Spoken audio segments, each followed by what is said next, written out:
আসসালামু আলাইকুম। The glory Chinese ড্রামার নতুন একটি পর্ব নিয়ে হাজির হয়ে গেলাম। গত পর্বেই আমরা দেখেছিলাম হানিয়ানের বাবা হানিয়ানের মাকে মেরে ফেলে, আর হানিয়ান একটা ছুরি হাতে হানিয়ানের বাবার প্যালেসের সামনে এসে দাঁড়ায়। আর এখান থেকেই আজকের পর্ব শুরু হয়েছে। হানিয়ান যখন ওর বাবার দিকে ছুরি হাতে এগিয়ে আসছিল, তখনই কিছু ইম্পেরিয়াল গার্ড হানিয়ানের সামনে পথ আগলে দাঁড়ায়, যারা এসেছিল হানিয়ানের বাবাকে প্রোটেক্ট করার জন্য। তখন আমরা পাস্টের একটা সিন থেকে দেখতে পাই হানিয়ানের বাবা পুরোপুরি প্রস্তুতি নিয়েই হানিয়ানের মাকে মেরেছিল। মানে এটা কোনো হুটহাট প্ল্যান ছিল না। হানিয়ানের বাবা আগে লাইব্রেরির সমস্ত পুরনো দামি দামি বই এবং সারা বিশ্বের যে ওয়ার্ল্ড ম্যাপটা থাকে সেটা পুড়িয়ে ফেলেছে, যে কারণে লাইব্রেরির দায়িত্বে যারা ছিল সবাইকে তো রাজার সামনে হাজির করা হয়েছিল। রাজা সবাইকে কঠিন শাস্তি শোনাতে যাচ্ছে। তখনই হানিয়ানের বাবা এগিয়ে আসে আর জানায় সমস্ত বই তার মাথার মধ্যে রয়েছে এবং ওয়ার্ল্ড ম্যাপ সে চাইলে আবারও আর্ট করতে পারবে। তাকে যেন সুযোগ দেওয়া হয় বইগুলো নতুন করে লেখার এবং ওয়ার্ল্ড ম্যাপটা আবারও আর্ট করার। তখন রাজা হানিয়ানের বাবাকে দায়িত্ব দেয় ওয়ার্ল্ড ম্যাপ নতুন করে আঁকার জন্য। হানিয়ানের বাবা যখন এগুলো নতুন করে লিখবে, তখন তো তার উপরও হামলা হতে পারে, যেহেতু সেই গোপন শত্রু বইগুলোকে ধ্বংস করতে চায়। এই কারণে হানিয়ানের বাবা তার পার্সোনাল প্রোটেকশনের জন্য রাজার কাছে অনুরোধ করে।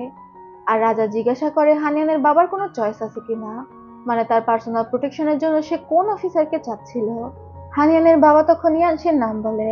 তার মানে ইয়ানশির দায়িত্ব ছিল হানিয়ানের বাবার নিরাপত্তা। বুঝুন হানিয়ানের বাবা কত বড় খিলাড়ি ছিল। ইয়ানশি হানিয়ানের বাবাকে প্রোটেক্ট করার জন্য গেট বন্ধ করে দেয়। তবে হানিয়ান প্রচন্ড আক্রোশে এগিয়ে আসছিল। ইয়ানশি তখন হানিয়ানকে জানায় হানিয়ান যদি না থামে তাহলে ইয়ানশি বাধ্য হবে তাকে মেরে ফেলতে। তবে হানিয়ান জানায় সে মৃত্যুকেও ভয় পায় না, আজ সে প্রতিশোধ নিয়েই ছাড়বে। এর মধ্যে কিছু গার্ডরা হানিয়ানকে ঘিরে ধরে এবং কয়েকজন তো হানিয়ানের পায়ের উপর পেটাতে শুরু করে। হানিয়ান সেখানেই পড়ে যায়। ইয়ানশি হানিয়ানের কাছে এসে বলে এভাবে প্রতিশোধ নেওয়া হয় না, নিজের উপর বিপদ ডেকে আনা হয়। ইয়ানশি তার গার্ডদেরকে বলে হানিয়ানকে একটা প্যালেসে আটকে রাখার জন্য। হানিয়ান তো রাগে ফুঁসছিল। ওকে অন্য একটা প্যালেসে নিয়ে আসা হয়। হানিয়ান চুপচাপ বসেছিল। ইয়ানশি সেখানে এসে হানিয়ানকে বলে আমি জানি তোমার রাগের কারণ কি, শিয়াং কি করেছে, তবে রাজার আদেশে আমি তার প্রোটেকশনের দায়িত্ব নিয়েছি, তাই এখন যদি তার কিছু হয়ে যায় সেটার জবাবদিহিতা আমাকেই করতে হবে। হানিয়ান তখন বলে তার শরীরে অনেকগুলো ছুরির আঘাত ছিল, আর প্রত্যেকটা ছুরির আঘাতই শিয়াং এর অপরাধের প্রমাণ। আমি অবশ্যই ওকে শাস্তি দিয়ে ছাড়বো। আর তাছাড়া তোমার কাকে জবাব দিতে হবে কি হবে না এটা দিয়ে আমার কি যায় আসে। হানিয়ান ইয়ানশিকে বলে তুমি পেইদাফুর পালিত সন্তান। আমি যদি এটা সবার সামনে প্রকাশ করে দিই তাহলে শুধু তুমি না তোমার পুরো পরিবারই মারা পড়বে। তাই আমি চাইলেই শুধু তোমাকে না তোমার পরিবারকেও মারতে পারি। এটা বলে হানিয়ান ওর চুলের কাঁটা দিয়ে ইয়ানশির উপর আক্রমণ করে, যেটা ও সবসময় করে থাকে। ইয়ানশি তখন হানিয়ানকে বলে জানি তোমাকে মাথা ঠান্ডা করতে বলে কোনো লাভ নেই, এখন তুমি মাথা ঠান্ডা করার অবস্থায় নেই, কিন্তু ভেবে দেখো তুমি আমি যদি একে অপরের সাথে লড়াই শুরু করি এবং একজন আরেকজনকে মেরে ফেলি, আদতে তোমার বাবারই লাভ। আর সে এই জন্যই ফাঁদটা পেতেছে, লাইব্রেরিতে আগুন ধরিয়ে দিয়ে তার নিরাপত্তার জন্য আমাকে চেয়েছে, কারণ সে জানে আজকের ঘটনার পর তুমি অবশ্যই তাকে মারতে আসবে, আর আমি তাকে প্রোটেক্ট করতে চাইবো। একে অপরের শত্রু হয়ে একে অপরের সাথে যুদ্ধ করতে থাকবো, আর পিছনে বসে সেই বিষয়টার লাভ উঠাবে। ইয়ানশি হানিয়ানকে বলে তুমি তো প্রতিশোধ নিতে চাচ্ছ, আর অবশ্যই তুমি প্রতিশোধ নিতে পারবে, তবে সেটা আজই না নিয়ে আস্তে আস্তে প্ল্যান করে আগানো যায়। হানিয়ান এবার নিজেকে একটু শান্ত করে আর তারপর বলে তুমি আমার একটা প্রশ্নের উত্তর দাও, পেইদাফুর সাথে তোমার আসলে সম্পর্কটা কি। ইয়ানশি এবার হানিয়ানকে সত্যি সত্যি সবকিছু খুলে বলে। ওয়েন নামে একজন মন্ত্রী ছিল যে পেইদাফুর কেসটা হ্যান্ডেল করছিল। সে ইয়ানশিকে দায়িত্ব দেয় পেইদাফুর কেস নিয়ে ইনভেস্টিগেশন করার, এবং ইয়ানশিকে বলে স্পাই হয়ে পেইদাফুর গ্রুপে জয়েন হতে, যাতে করে ও ভিতরে থেকে সমস্ত খবরাখবর পাচার করতে পারে। এবং এই বিষয়টা শুধুমাত্র ওই মিনিস্টার ওয়েন এবং ইয়ানশি জানতো। আর এরপরে এই মিনিস্টার ওয়েনের কথায় ইয়ানশি পেইদাফুর গ্রুপে জয়েন হয় এবং পেইদাফুর বিশ্বাস অর্জন করা শুরু করে। একটা সময় পেইদাফু ইয়ানশিকে যথেষ্ট বিশ্বাস করতে শুরু করে, যে কারণে সে ইয়ানশিকে অ্যাডপ্ট করে নেয়। তবে হুট করে কেউ একজন মিনিস্টার ওয়েনকে মেরে ফেলে, আর মিনিস্টার ওয়েন মারা যাওয়াতে ইয়ানশি প্রচন্ড টেনশনে পড়ে যায়, কারণ একমাত্র সেই জানতো ইয়ানশি পেইদাফুর গ্রুপে স্পাই হিসেবে জয়েন করেছে। আর যেহেতু এই বিষয়টা ক্লিয়ার করার জন্য কেউই বেঁচে নেই, তাই ইয়ানশি সিদ্ধান্ত নেয় সে এবার রাজাকে সবকিছু জানিয়ে দিবে। কারণ রাজাকে যদি সবকিছু না জানানো হয়, ও তো নিজেই ফেঁসে যাবে, সাথে ওর পরিবারও। ইয়ানশি ওর কালেক্ট করা সমস্ত তথ্য প্রমাণ একত্রিত করে এবং রাজার উদ্দেশ্যে একটা চিঠি লিখে কেবলই চিন্তা করছিল রাজাকে সেটা পাঠাবে। তবে তখনই ওর কাছে মেং আসে। মেং এসে জানায় পেইদাফুর সমস্ত অপরাধ ফাঁস হয়ে গিয়েছে, এমনকি সে নাকি রাজার কনসর্টদের সাথে মিলিত ছিল। সেই প্রভাবিত করেছে কে হবে ক্রাউন প্রিন্স এই সিদ্ধান্ত। ইয়ানশি বুঝতে পারে ওর শেষ আশাও শেষ হয়ে গেল, কারণ এখন রাজার নির্দেশে পেইদাফুর কেসটা মিনিস্টার ওয়েনের কাছ থেকে চলে গিয়েছিল ইয়ানশি সিনিয়র প্রধান জজের কাছে। ইয়ানশি আর দেরি না করে চলে যায় প্রধান জজের কাছে এবং তাকে রিকোয়েস্ট করে এই কেসটা ইয়ানশির আন্ডারে দেওয়ার জন্য। প্রধান জজ তখন বলে সে ইয়ানশিকে কেন বিশ্বাস করবে। ইয়ানশি তখন বলে, আপনি খুব ভালো করেই জানেন পেইদাফু অনেকটা শক্তিশালী হয়ে গিয়েছিল। আমাদের মধ্যেই অনেকে রয়েছে যারা পেইদাফুর স্পাই। সেক্ষেত্রে আমি আপনার সবচেয়ে বিশ্বাসযোগ্য ব্যক্তি। মানে ইয়ানশি কোনোভাবে প্রধান জজকে কনভিন্স করে ওর হাতে কেসটা দেওয়ার জন্য এবং প্রধান জজ ইয়ানশিকে বিশ্বাস করে ইয়ানশির আন্ডারে এই কেসটা দিয়ে দেয়। পরবর্তীতে ইয়ানশি অনেক লোককে গ্রেফতার করে যারা পেইদাফুর আন্ডারে কাজ করত এবং পেইদাফুর একজন বিশ্বস্ত কর্মচারীকে জিজ্ঞাসাবাদের জন্য জেলে অনেক টর্চার করা হয়। ইয়ানশি তাকে টর্চার করছিল এবং প্রধান জজ সেখানে উপস্থিত ছিল। ইয়ানশি প্রধান জজের সামনে জিজ্ঞাসা করে পেইদাফুর সমস্ত সম্পত্তি কোথায়, কারণ তখনও পর্যন্ত পেইদাফুর সম্পত্তি উদ্ধার হয়নি। ওই কর্মচারী তখন জানায় সে এই ব্যাপারে কিছুই জানে না। তবে পেইদাফুর একজন পালিত সন্তান রয়েছে যার আন্ডারে পেইদাফুর তার সমস্ত সম্পত্তি দিয়ে দিয়েছিল এবং সে এতটাই বিশ্বস্ত যে তার বিশ্বস্ত কর্মচারীরাও তার সেই পালিত সন্তানের ব্যাপারে জানে না। এখানে ইয়াংশি প্রথমবারের মতো জানতে পারে সে ছাড়াও পেইদাফুর আরো একটা পালিত সন্তান রয়েছে যাকে পেইদাফুর তার থেকেও বেশি বিশ্বাস করত। তখন ইয়ানশির হাতে নিজেকে বাঁচানোর আরো একটা উপায় চলে আসে। সে চিন্তা করে সে পেইদাফুরের দ্বিতীয় পালিত সন্তানকে খুঁজে বের করবে এবং রাজার কাছে পেইদাফুর পালিত সন্তান হিসেবে প্রেজেন্ট করবে। সবাই তো জানে পেইদাফুর একটাই পালিত সন্তান ছিল, আর সেই থেকে ইয়ানশি পেইদাফুর দ্বিতীয় পালিত সন্তানকে খুঁজছিল, কিন্তু বহু চেষ্টার পরে সে কোনো সূত্রই খুঁজে পায় না। অবশেষে দানজৌতে গিয়ে সে একজনকে খুঁজে পায় যে জানায় হানিয়ানের বাবাই পেইদাফুর পালিত সন্তান। আর তারপরে ইয়ানশি ফিরে এসে হানিয়ানের মায়ের প্ল্যান সম্পর্কে জানে এবং ইনডিরেক্টলি তাকে সাহায্য করতে থাকে। তবে হানিয়ান ডিউক সুনপিং এর বডি খুঁজে বের করে সমস্ত কাহিনীটা ঘেঁটে দিয়েছে। আর এই কথাগুলো হানিয়ানের মায়ের কবরের সামনে দাঁড়িয়ে ইয়ানশি হানিয়ানকে খুলে বলছিল। হানিয়ান তখন আফসোস করে বলে, তখন আমি অনেকটা বোকা ছিলাম। সেদিন যদি আমি সুনপিং এর বডি খুঁজে বের না করতাম তাহলে অন্তত আমার মায়ের একটা ইচ্ছা পূর্ণ হতো। সে তো মারাই গেল, অন্তত তার প্ল্যানটা সফল হতো। শিয়াংকে নিয়ে একসাথে সে মাটির নিচে যেত। হানিয়ান ওর বাবাকে আর বাবা বলে ডাকছিল না, তার নাম ধরেই ডাকছিল। ইয়ানশি তখন বলে, তুমি এভাবে কেন চিন্তা করছো? তোমার মায়ের পা ঠিক হয়ে গিয়েছিল, সে প্যালেস থেকে মুক্ত হয়েছিল এবং কিছু সময়ের জন্য হলেও তার ভালোবাসার মানুষের সাথে খুব ভালো সময় কাটিয়েছে। হয়তো ওই ভালো সময়টুকুর জন্যই সে বেঁচে ছিল। হানিয়ান ইয়ানশিকে জিজ্ঞাসা করে সিয়াংকে শাস্তি দেওয়ার কোনো লিগ্যাল উপায় আছে কিনা, মানে ওর মাকে যে মেরে ফেলেছে এটা কি কোনোভাবে প্রমাণ করা যায় কিনা। সাথে তো মিনিস্টার আনও ছিল এবং ওদের দুজন মেইড, পুরো 4 জনকে মেরে ফেলেছে।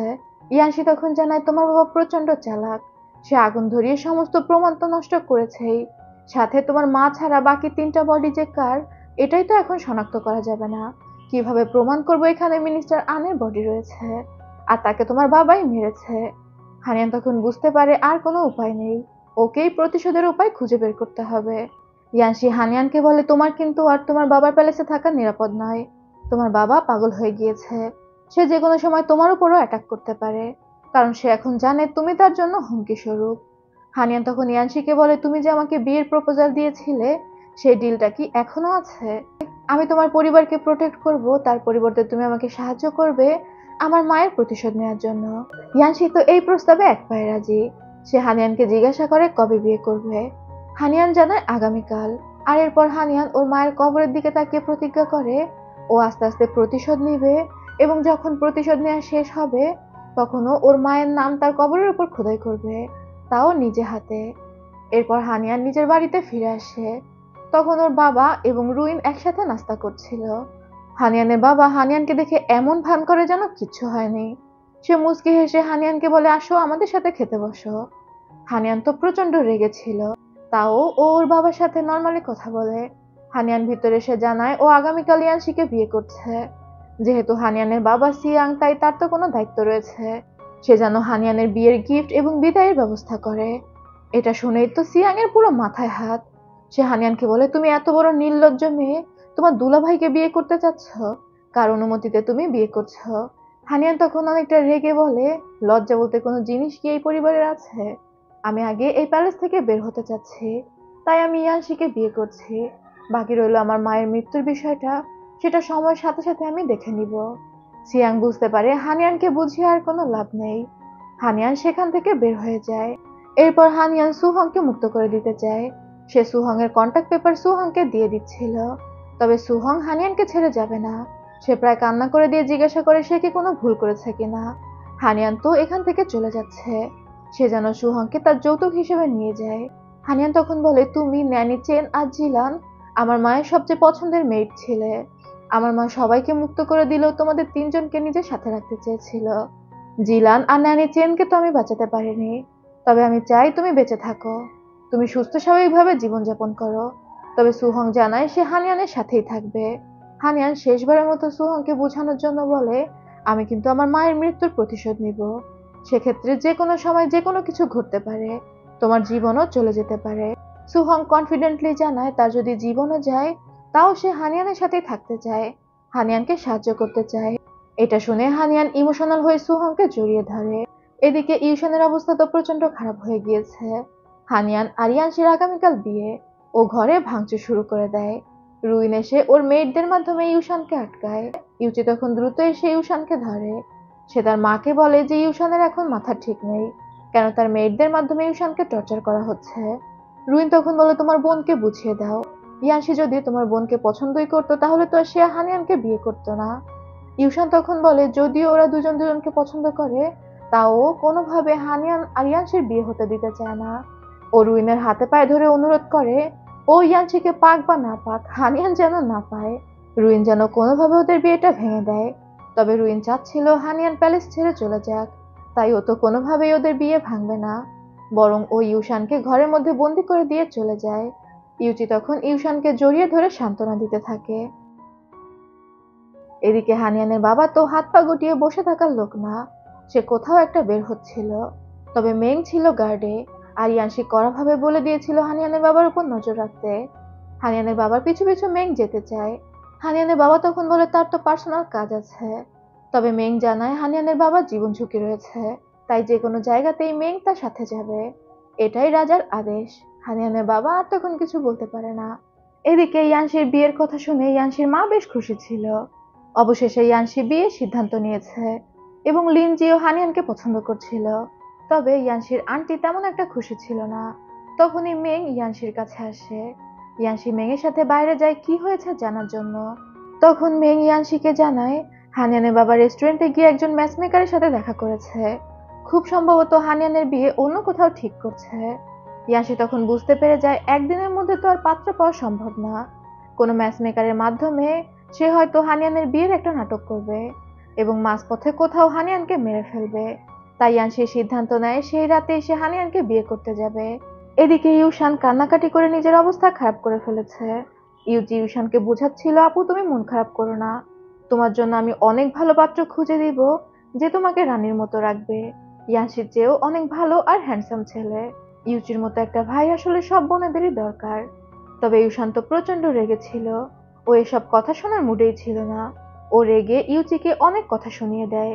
যেমন ও ইউচিকে বলে, তুই তো নকল করতে গিয়ে ধরা পড়েছিস, তোর কোনো ভবিষ্যৎ নেই, একটা ছেলে হিসেবে তোর যোগ্যতা কি, তুই আমাকে এগুলো কেন বোঝাতে এসেছিস, তোর নিজেরই তো কিছু করার যোগ্যতা নেই, এই টাইপ কথা শুনিয়ে দেয়। আর ওকে ধাক্কা মেরে ঘর থেকে বের করে দেয়। ইউচির প্রচন্ড খারাপ লাগে ইউশানের কথায়। এদিকে ইয়ানশি বর্ষে যে বের হয়ে পড়েছে হানিয়ানকে নিয়ে আসার জন্য, সাথে বরযাত্রীও রেডি। আর হানিয়ানের বাবাও বাড়িঘর সাজিয়ে সেই ম্যাচমেকারের জন্য অপেক্ষা করছে। একজন গার্ড এসে দৌড়ে হানিয়ানের বাবাকে খবর দেয় সেই ম্যাচমেকার তো আসেনি, কিন্তু ইয়ানশি বরযাত্রী নিয়ে আসছে। হানিয়ানের বাবা যখন জানতে পারে ইয়ানশি বরযাত্রী নিয়ে আসছে, সে তখন চিৎকার করে বলে, আমি খোঁজ পেয়েছি আজ রাতে আমার উপর হামলা হতে পারে, দ্রুত প্যালেসের গেট বন্ধ করো, আর কোনো অবস্থাতেই রাতের মধ্যে প্যালেসের গেট খোলা যাবে না। ব্যাস, গার্ডরা দ্রুত দরজা বন্ধ করে দেয়। এরপর আমাদের হানিয়ানকে দেখানো হয়। সুহং হানিয়ানের বিয়ের ড্রেস হানিয়ানের কাছে এনে বলে, একটু ট্রায়াল দিয়ে দেখুন ফিট হয় কিনা। তবে হানিয়ান ড্রেস ট্রায়াল দিয়ে দেখতে পায় একদম পারফেক্ট ফিট হয়েছে। হানিয়ান আয়নার সামনে বসে একটু সাজগোজ করে নেয়, সাথে চাইজিং এ দেওয়া চুলের কাঁটাটা চুলে পড়ে। সুহং বলছিল এই কাঁটাটা তো অনেক বেশি সিম্পল। হানিয়ান তখন বলে এটাই আমার পছন্দ। এরই মধ্যে ওরা দেখতে পায় ওদের প্যালেসের গেট বন্ধ করে দেওয়া হয়েছে। বাইরে কিছু গার্ড এসে গিয়েছে পাহারা দেওয়ার জন্য। হানিয়ান দ্রুত বাইরে গিয়ে দরজা ধাক্কায়, তবে দরজা বাইরে থেকে বন্ধ ছিল। হানিয়ান দেয়ালে ফাঁকা দিয়ে দেখতে পায় ওই প্যালেসের সামনে অনেক গার্ড। ও তখন সুহংকে বলে কিছু একটা নিয়ে এসো, দেয়াল টপকে বের হতে হবে। এদিকে ইয়ানশি হানিয়ানের প্যালেসের সামনে চলে এসেছে। আর প্রথমে ও বেশ ভদ্র ভাষায় বলে, আমি বউ নিতে এসেছি, দয়া করে গেট খুলুন। তবে হানিয়ানের বাবা তো গেট খুলবে না। সৈন্যরা ইয়ানশির কণ্ঠ শুনে গেট খুলে দিতে চাচ্ছিল।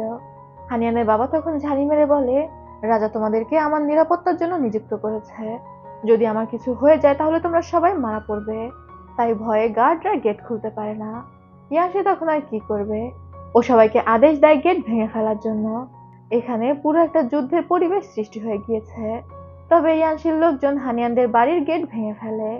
হানিয়ানের বাবা ইয়ানশির পথ আগলে দাঁড়ায়। অন্যদিকে আমরা ইউচিকে দেখতে পাই যে হানিয়ানের প্যালেসের সামনে চলে গিয়েছিল। তবে গার্ডরা জানায় হানিয়ানের বাবা আদেশ দিয়েছে ভিতরে যেন কেউ না যায়। ইউচি তখন বলে বাবাই আমাকে পাঠিয়েছে। হানিয়ান হয়তো ভিতরে ভয় পেতে পারে, তাই আমাকে তার সাথে থাকতে বলেছে। এটা শুনে গার্ডরা ইউচিকে ভিতরে যেতে দেয়। আর হানিয়ানও সুহংকে নিয়ে বের হচ্ছিল। তখনই ইউচি হানিয়ানের সামনে গিয়ে দাঁড়ায়। হানিয়ান তখন দ্রুত সুহংকে বলে সাহায্যের জন্য বাইরে যাও। সুহং বের হয়ে যায়। ইউচি হানিয়ানকে বলে, তুমি আমার ভবিষ্যৎটা নষ্ট করে দিয়েছো, কিন্তু আমি তোমাকে কিচ্ছু বলিনি। কেন তুমি এখন ইউশানের ভালোবাসার মানুষ নিয়ে টানাটানি করছো? হানিয়ান তখন বলে, তুমি ভুল করছো। ইয়ানশি নিজে ইচ্ছা আমাকে বিয়ে করছে। ইউচি তখন বলে, তোমার বিয়ের ড্রেস খুলে দাও, এটা ইউশানের অধিকার। এটা বলেই ও হানিয়ানের উপর আক্রমণ করে দেয়। আর হানিয়ানও চেষ্টা করে যথেষ্ট প্রোটেক্ট করার জন্য।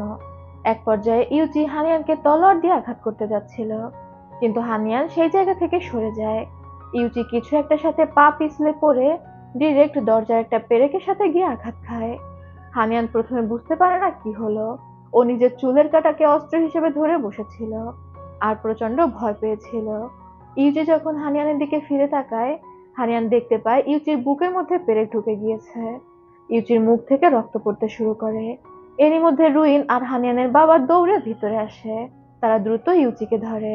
রুইন কান্নাকাটি করে ডাক্তার ডাকতে বলছিল। তখনই ইয়ানশি সেখানে আসে আর হানিয়ানের মাথার উপর একটা ওড়না দিয়ে কোলে করে ওকে নিয়ে বের হয়ে যায়। হানিয়ান বের হয়ে যাওয়ার পর সেখানে ইউশান আসে। ও দৌড়ে ইউচির কাছে গিয়ে বসে।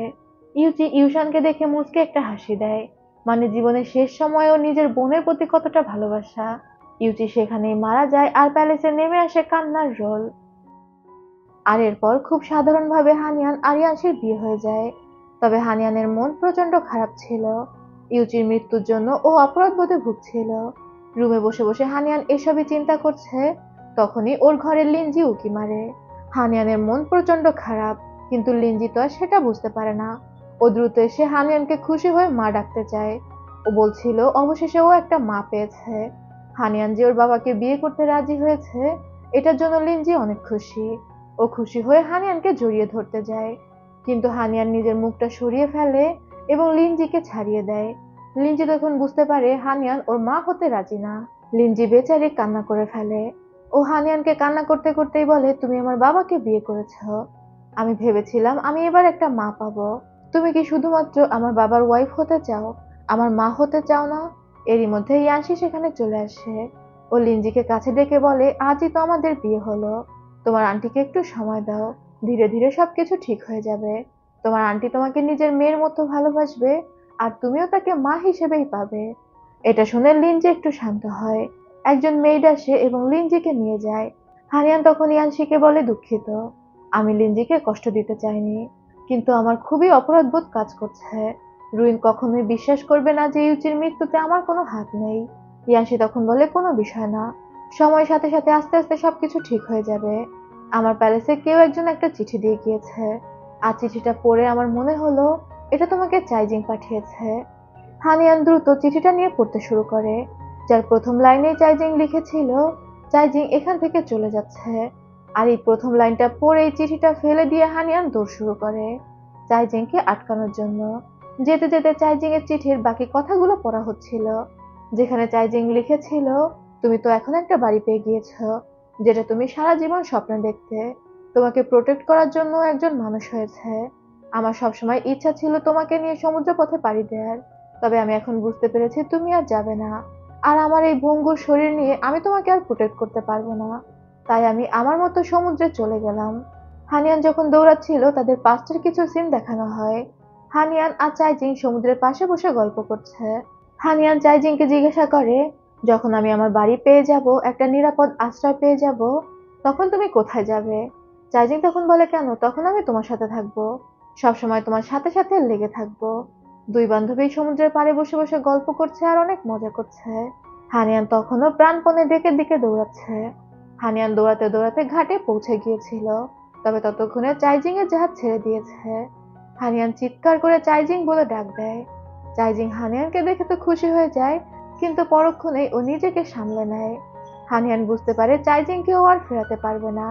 চাইজিং এর হাতে ছিল একটা ফায়ারওয়ার্কস, ও সেটা সমুদ্রের মাঝখানে চালিয়ে দেয়, যেমনটা বহুদিন আগে প্রমিস করেছিল। হানিয়ানের বিয়ে উপলক্ষে সে সমুদ্রের মাঝখানে ফায়ারওয়ার্কস জ্বালাবে। আবারও তাদের পাস্টের একটা সিন দেখানো হয়।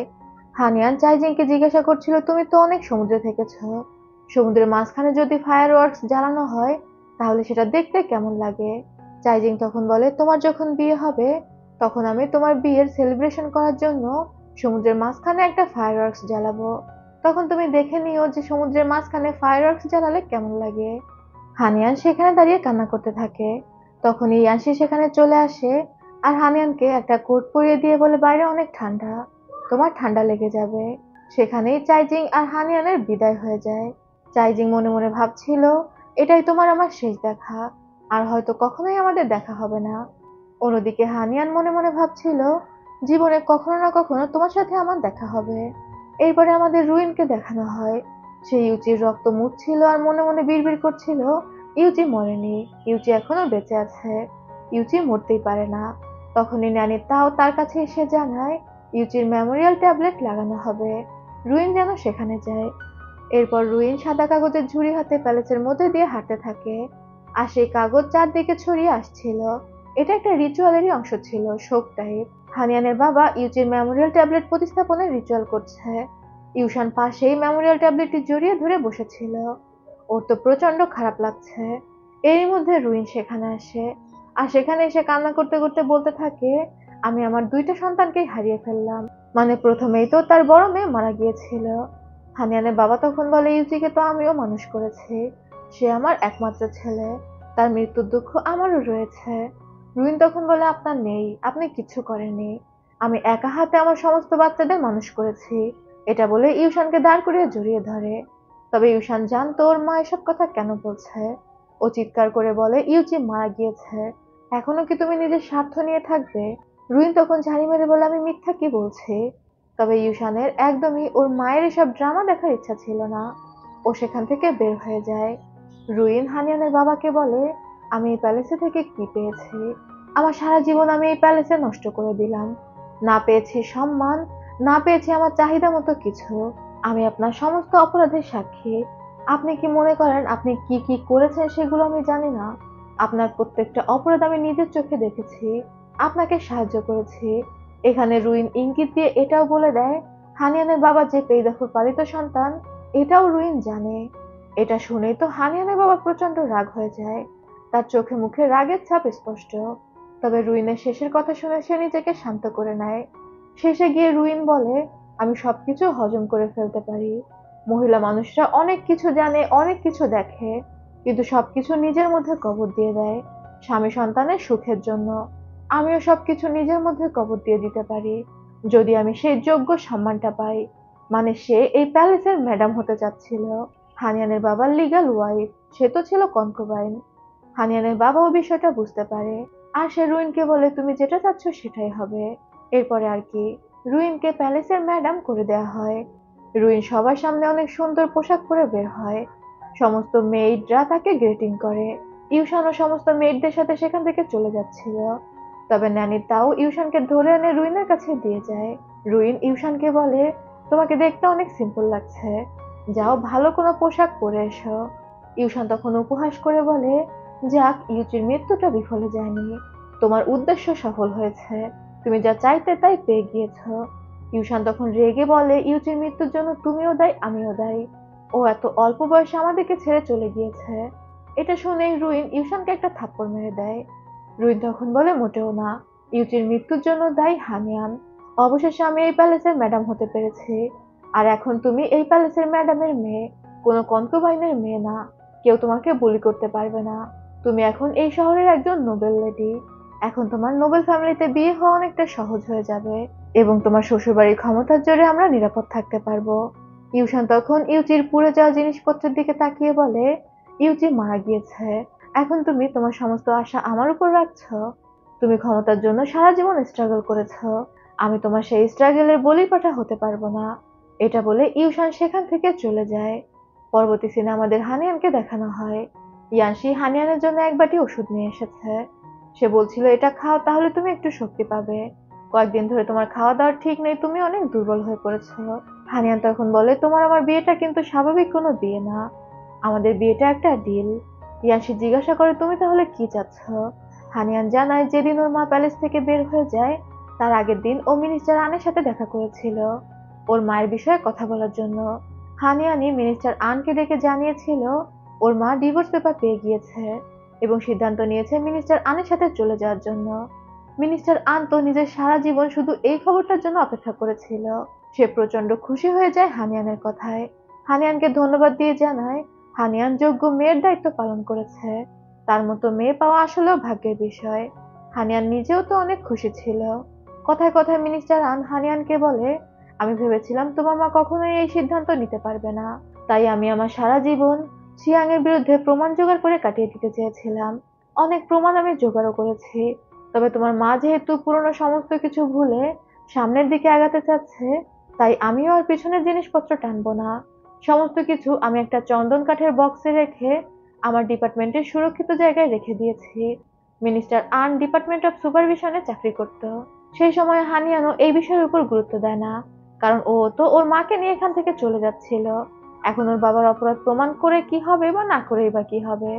তবে এখন হানিয়ান সিদ্ধান্ত নেয় মিনিস্টার আনের জোগাড় করা প্রমাণগুলো খুঁজে বের করবে, আর সেই দায়িত্ব দেয় ইয়ানশিকে। ইয়ানশি তখন জানায় মিনিস্টার আন ডিপার্টমেন্ট অফ সুপারভিশনের আন্ডারে চাকরি করত, আর সেটা খুবই সিক্রেট একটা জায়গা, সেখানে যে কেউ যেতে পারে না।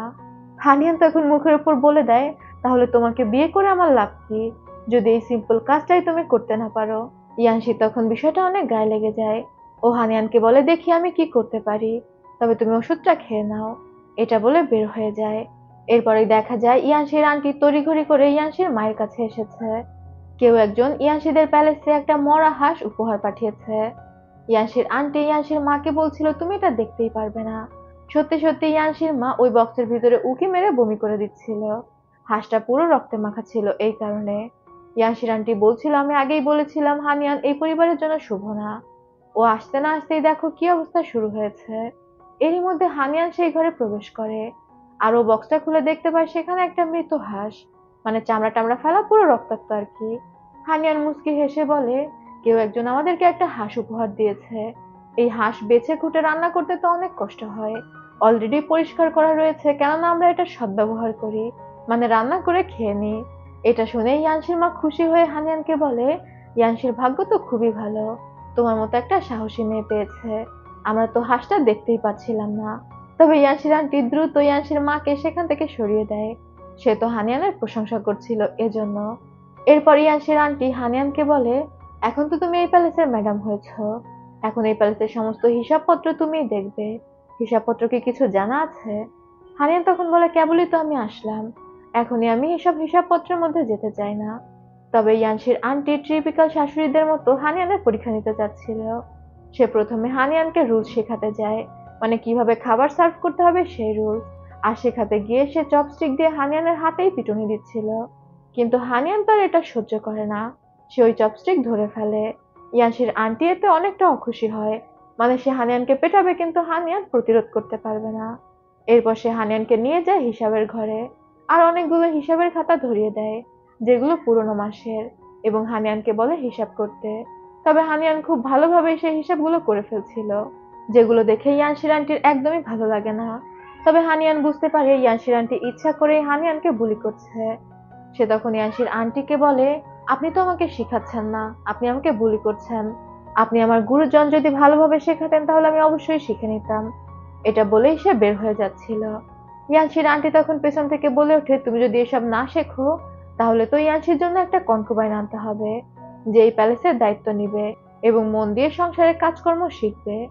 হানিয়ান মুচকি হেসে বলে, অবশ্যই, আমার অনুমতি থাকলেও আপনি অবশ্যই ইয়ানশির জন্য কনকুবাইন আনতে পারেন, আমার কোনো সমস্যা নেই। কিন্তু তখনই সেখানে ইয়ানশি চলে আসে আর ওর আন্টির উদ্দেশ্যে বলে, আন্টি, হানিয়ানই আমার একমাত্র ওয়াইফ থাকবে, আমি কোনো কনকুবাইন নিব না। ইয়ানশির আন্টি তখন রেগে বলে, হানিয়ান নিজেই তো অনুমতি দিয়েছে, তাহলে তুমি কনকুবাইন কেন নেবে না? ইয়ানশি একটু রুড ভাবেই বলে, আন্টি, তুমি এই সংসারের সমস্ত দায়িত্ব সামলাচ্ছ, এজন্য আমি তোমাকে যথেষ্ট সম্মান করি, কিন্তু আমাদের হাজব্যান্ড ওয়াইফের বিষয়টা একটু পার্সোনাল, তুমি আমাদের হাজব্যান্ড ওয়াইফের সম্পর্কের মধ্যে না ঢুকলেই ভালো হবে। এটা শুনে ইয়ানশির আন্টি রেগে সেখান থেকে যেতে যেতে বলে, আমি কালই আমার বাড়ি চলে যাব, এই দায়িত্ব সামলানোর জন্য তুমি অন্য কোনো লোক রেখে নাও। এরপরেই দেখা যায় ইয়ানশি আর হানিয়ান বসে বসে কথা বলছে। ইয়ানশি হানিয়ানকে একটা লিস্ট দেয় শহরের নোবেল লেডিদের। হানিয়ান চাচ্ছিল নোবেল কনসার্ট মেয়রের সাথে কথা বলতে। নোবেল কনসার্ট মেয়রের সাথে ভালো সম্পর্ক তৈরি করতে পারলে ও শহরের নোবেল লেডিদের সাথে মিশতে পারবে। হানিয়ানের বাবা তো বছরের পর বছর লাগিয়ে দিবে বই লেখার জন্য, এটা হানিয়ান ভালো করেই জানতো। তাই ও নোবেল কনসার্ট মেয়রের সাথে ভালো সম্পর্ক তৈরি করে হানিয়ানের বাবাকে একটা চাপ দিতে চাচ্ছিল। তবে ইয়ানশি জানায় নোবেল কনসার্ট মিয়াও এখন বিপদে রয়েছে। রাজার কিছু মন্ত্রীরা নোবেল কনসার্ট মিয়াওয়ের বিরুদ্ধে অভিযোগপত্র জমা দিচ্ছিল, তবে কোন কোন মন্ত্রী জমা দিচ্ছে এই বিষয়টা খুবই গোপনীয় ছিল। ইয়ানশি নিজেও সেটা জানতো না। ইয়ানশি হানিয়ানকে জিজ্ঞাসা করে, এখনো কি সে নোবেল কনসার্ট মিয়াওয়ের কাছাকাছি যাওয়ার রিস্ক নেবে কিনা। হানিয়ান তখন এক বাক্যে জানায়, অবশ্যই, নোবেল কনসার্ট মিয়াওয়ের যদি কোনো সমস্যা না থাকতো তাহলে তার কাছাকাছি যাওয়া আমার জন্য টাফ হয়ে যেত।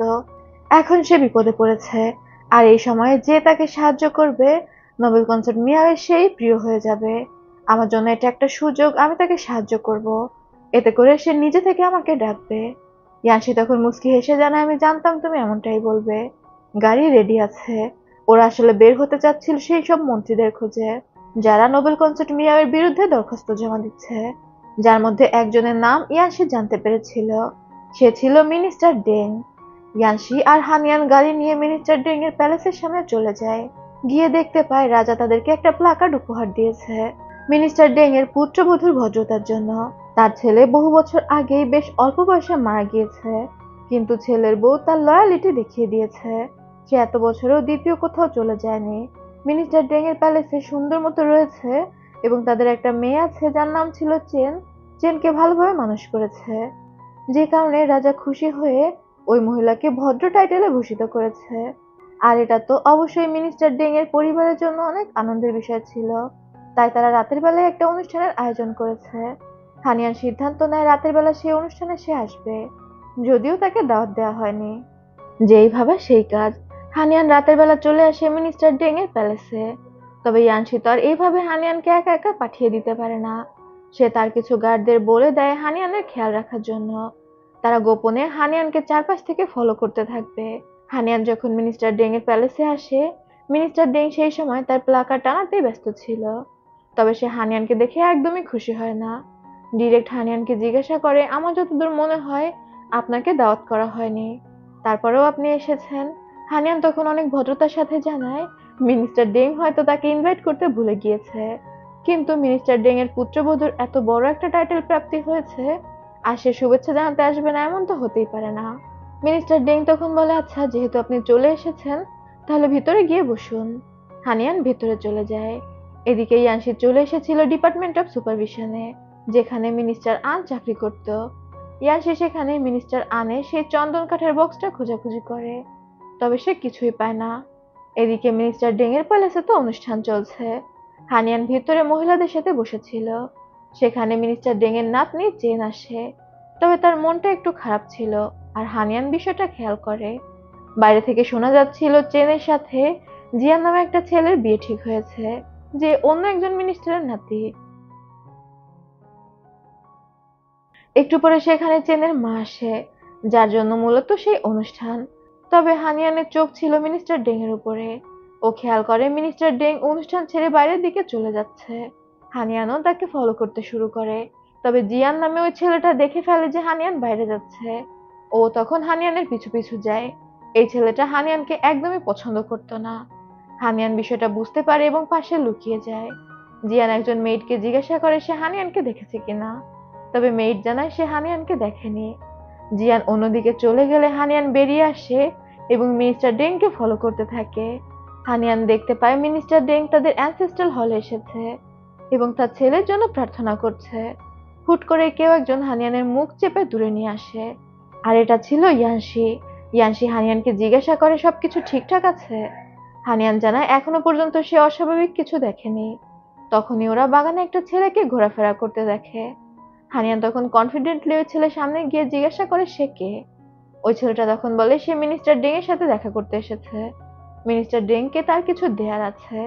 হানিয়ান তখন মনে করে এই ছেলেটা মিনিস্টার ডেংকে এমন কিছু দিবে যেটা তার কাজে লাগবে। হানিয়ান তখন বলে আমি তো আপনার জন্য অপেক্ষা করছিলাম। মিনিস্টার ডেং আমাকে পাঠিয়েছে, ওই কাগজটা আমাকে দিন। তবে ছেলেটা ইতস্তত করছিল, সে দিতে চাচ্ছিল না। এরই মধ্যে মিনিস্টার ডেংও সেখানে চলে আসছিল। ইয়ানশি তখন ওই ছেলেটাকে অজ্ঞান করে ফেলে আর ওর কাছে থাকা একটা বই মতো জিনিস যেটা লাল কাপড়ে মোড়া ছিল সেটা নিয়ে ইয়ানশি আর হানিয়ান দ্রুত বাড়ি থেকে বের হয়ে যায়। ইয়ানশি আর হানিয়ান যখন গাড়িতে এসে ওই কাপড়টা খোলে দেখতে পায় সেখানে তো একটা উপন্যাসের বই রয়েছে। তবে বইটা খুলে দেখা যায় সেটা উপন্যাস কম, প্রেম কাহিনী বেশি ছিল। কোনো একটা মেয়ে এই উপন্যাস লিখেছে আর ওই ছেলেটা উপন্যাসটা পড়েছে এবং বিভিন্ন জায়গায় বিভিন্ন কমেন্ট লিখেছে। অনেক জায়গায় রোমান্টিক, অনেক জায়গায় ভালো হয়েছে, অনেক জায়গায় ভালো হতে পারতো, এই টাইপ, যেগুলো লাল কালি দিয়ে মার্ক করা ছিল। তখন হানিয়ান বুঝতে পারে এই ছেলেটার সাথে হয়তো চেনের রিলেশন রয়েছে। এই বই থেকে ওরা জানতে পারে ল্যান্টেন ফেস্টিভ্যালের দিন ছেলেটা বইটা খুঁজে পেয়েছে যাতে অর্ধেক উপন্যাস লেখা ছিল। আর উপন্যাসটা ছেলেটার এতটাই ভালো লেগেছিল যে সে ওনারকে খুঁজে বের করে এবং রিকোয়েস্ট করে এই উপন্যাসটা পুরো করার জন্য। আর ওনার মেয়েটাও পুরো উপন্যাস লিখে এই ছেলেটাকে দিয়ে দেয়। এভাবে করে তাদের মধ্যে একটা প্রেমের সম্পর্ক তৈরি হয়ে যায়। তবে চেনের যেহেতু জিয়ানের সাথে বিয়ে ঠিক হয়ে আছে, তাও অনেক ছোটবেলা থেকে, তাই চেন ছেলেটার সাথে ব্রেকআপ করে নেয়। আর তাই ছেলেটা বাধ্য হয়ে রাতের বেলা লুকিয়ে লুকিয়ে চেনের সাথে দেখা করতে এসেছে। ইয়ানশি হানিয়ানকে বলে তাহলে তো আমাদের কোনো উপকারই হলো না, আমরা তো কিচ্ছু জানতে পারলাম না। হানিয়ান তখন বলে এখান থেকে কিছু একটা উপায় তো বের করতে হবে। এদিকে আমরা মিনিস্টার ডেংকে দেখি যার কাছে ওই ছেলেটা ধরা পড়ে গিয়েছিল। আর সে প্রচন্ড রেগে ওই ছেলেটাকে জিজ্ঞাসা করছিল ওই ছেলেটা কে, এখানে কেন এসেছে। তখনই চেন সেখানে চলে আসে। মিনিস্টার ডেং বুঝতে পেরে যায় এই ছেলেটা আর চেনের মধ্যে সম্পর্ক রয়েছে। সে তো চেনকে বকাবকি শুরু করে। এরই মধ্যে সেখানে হানিয়ান আর ইয়ানশি চলে আসে এবং বইটা মিনিস্টার ডেং এর দিকে এগিয়ে দিয়ে বলে তারা মিনিস্টার ডেং এর বাগানেই বইটা খুঁজে পেয়েছে। তাদের মনে হলো এটা হয়তো মিনিস্টার ডেং এর কাছে লাগতে পারে। মিনিস্টার ডেং দ্রুত ওই বইটা নেয় এবং বইটা খুলে তার কাছে তো সবকিছু ক্লিয়ার হয়ে যায়। মিনিস্টার ডেং তখন ইয়ানশি আর হানিয়ানের উদ্দেশ্যে বলে এটা আমাদের পারিবারিক বিষয়, আপনাকে অনেক ধন্যবাদ এই বইটা দেওয়ার জন্য, এখন আপনারা আসতে পারেন।